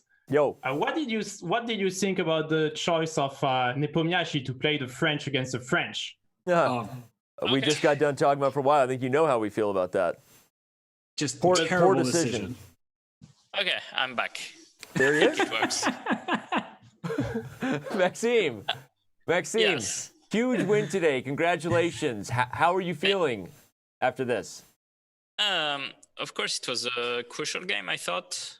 I mean, a win was not vital, but very appreciated, let's say. Were you surprised by Jan's decision to play the French at the board? A little bit, but at the same time, he had played it against Kirill in the tournament, so I had to be ready for it. And hindsight is 2020, but I mean, I really was very critical of his decision to play the French, especially given the position that you had. The rook for him, the rook on G8, the king on F8, never felt like they could coordinate. During the game, did you think that it was still a very tough task, or did you feel like you always had the advantage and were confident throughout?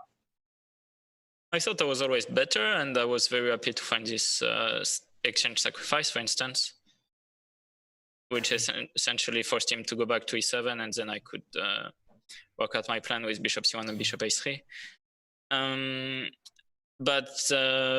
Well, I wouldn't have been so critical of his decision to play the French, considering that, in 2019 I was busy playing e takes d5. So interesting.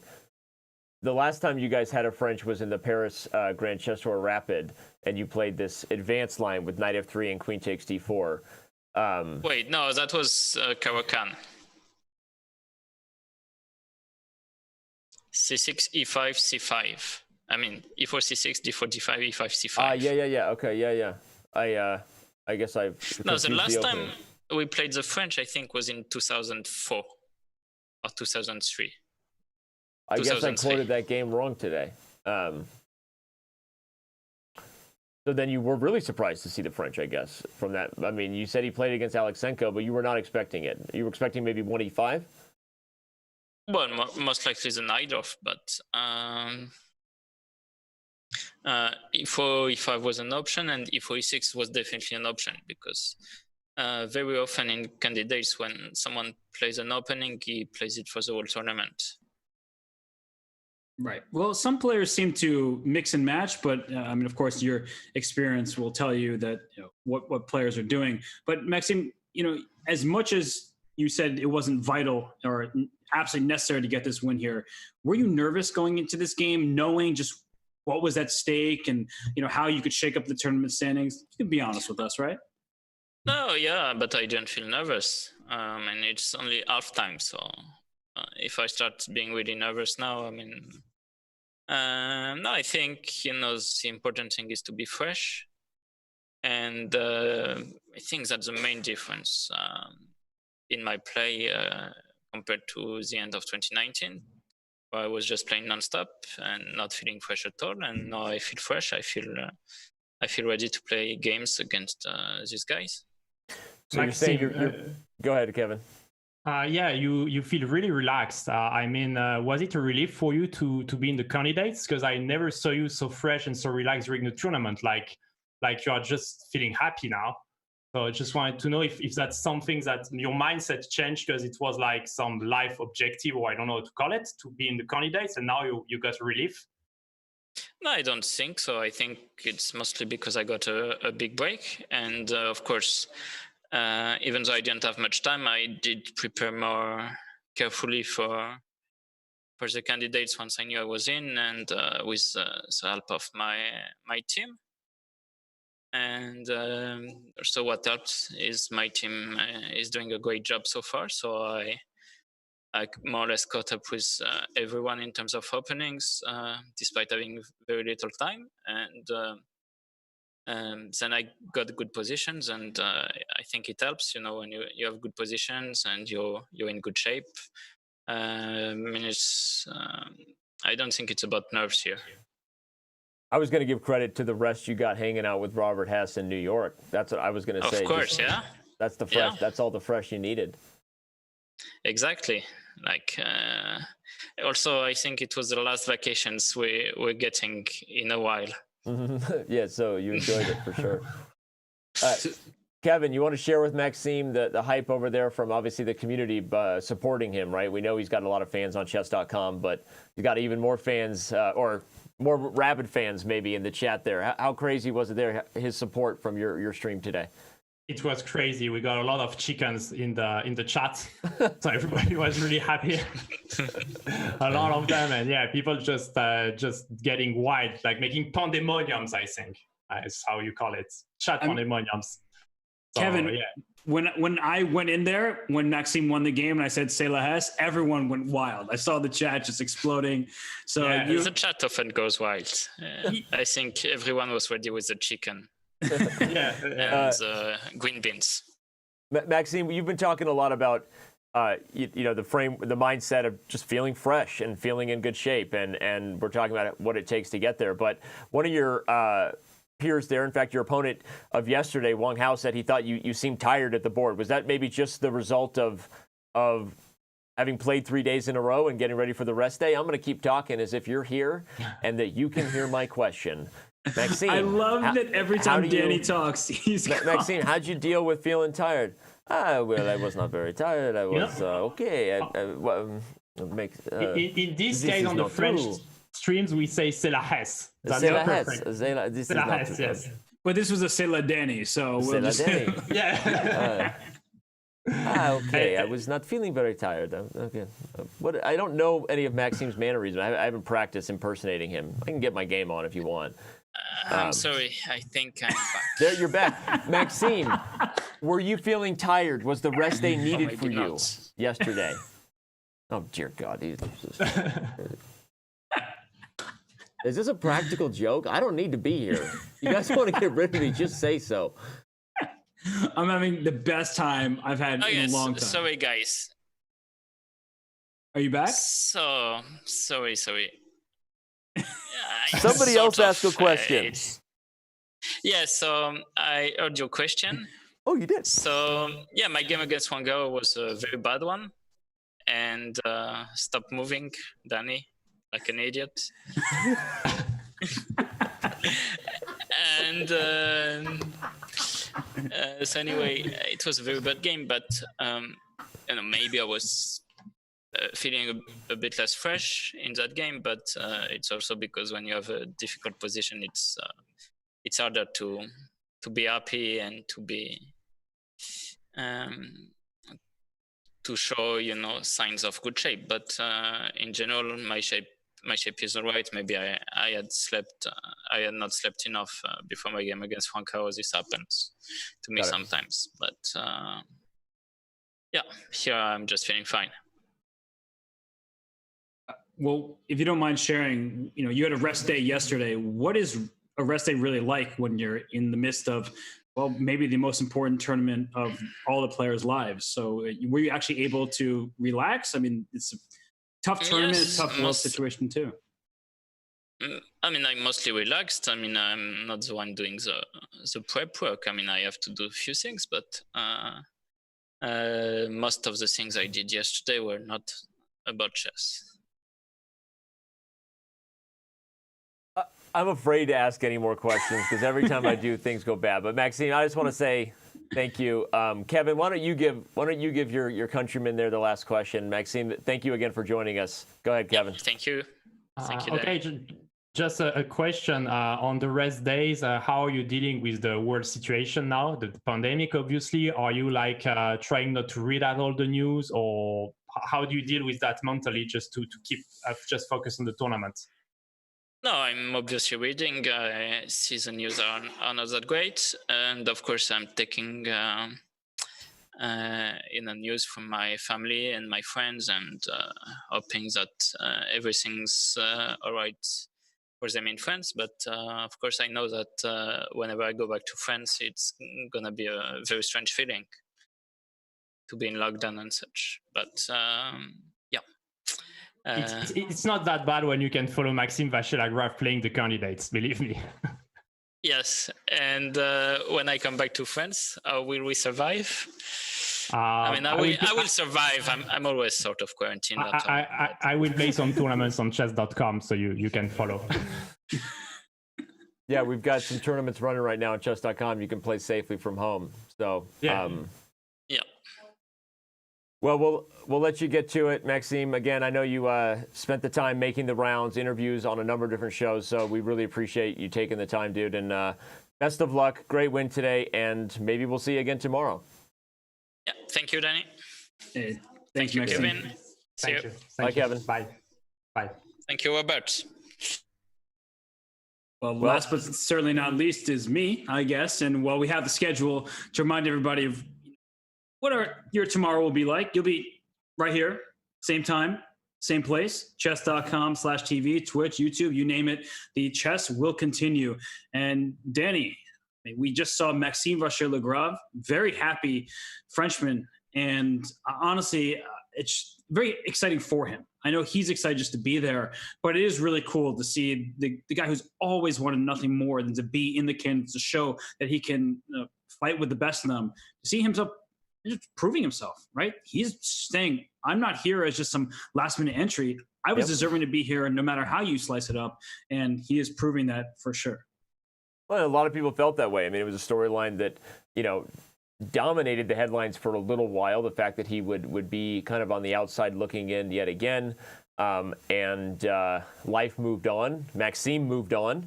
he was getting rest. We talked to him a lot, you and I both, just, that he was really taking time to disconnect and unplug and vacation before getting back in the saddle, where he thought his next big event to prepare for, the big series, would be the Grand Chess Tour again. And then suddenly, as we said, destiny will not be denied. Fate comes knocking.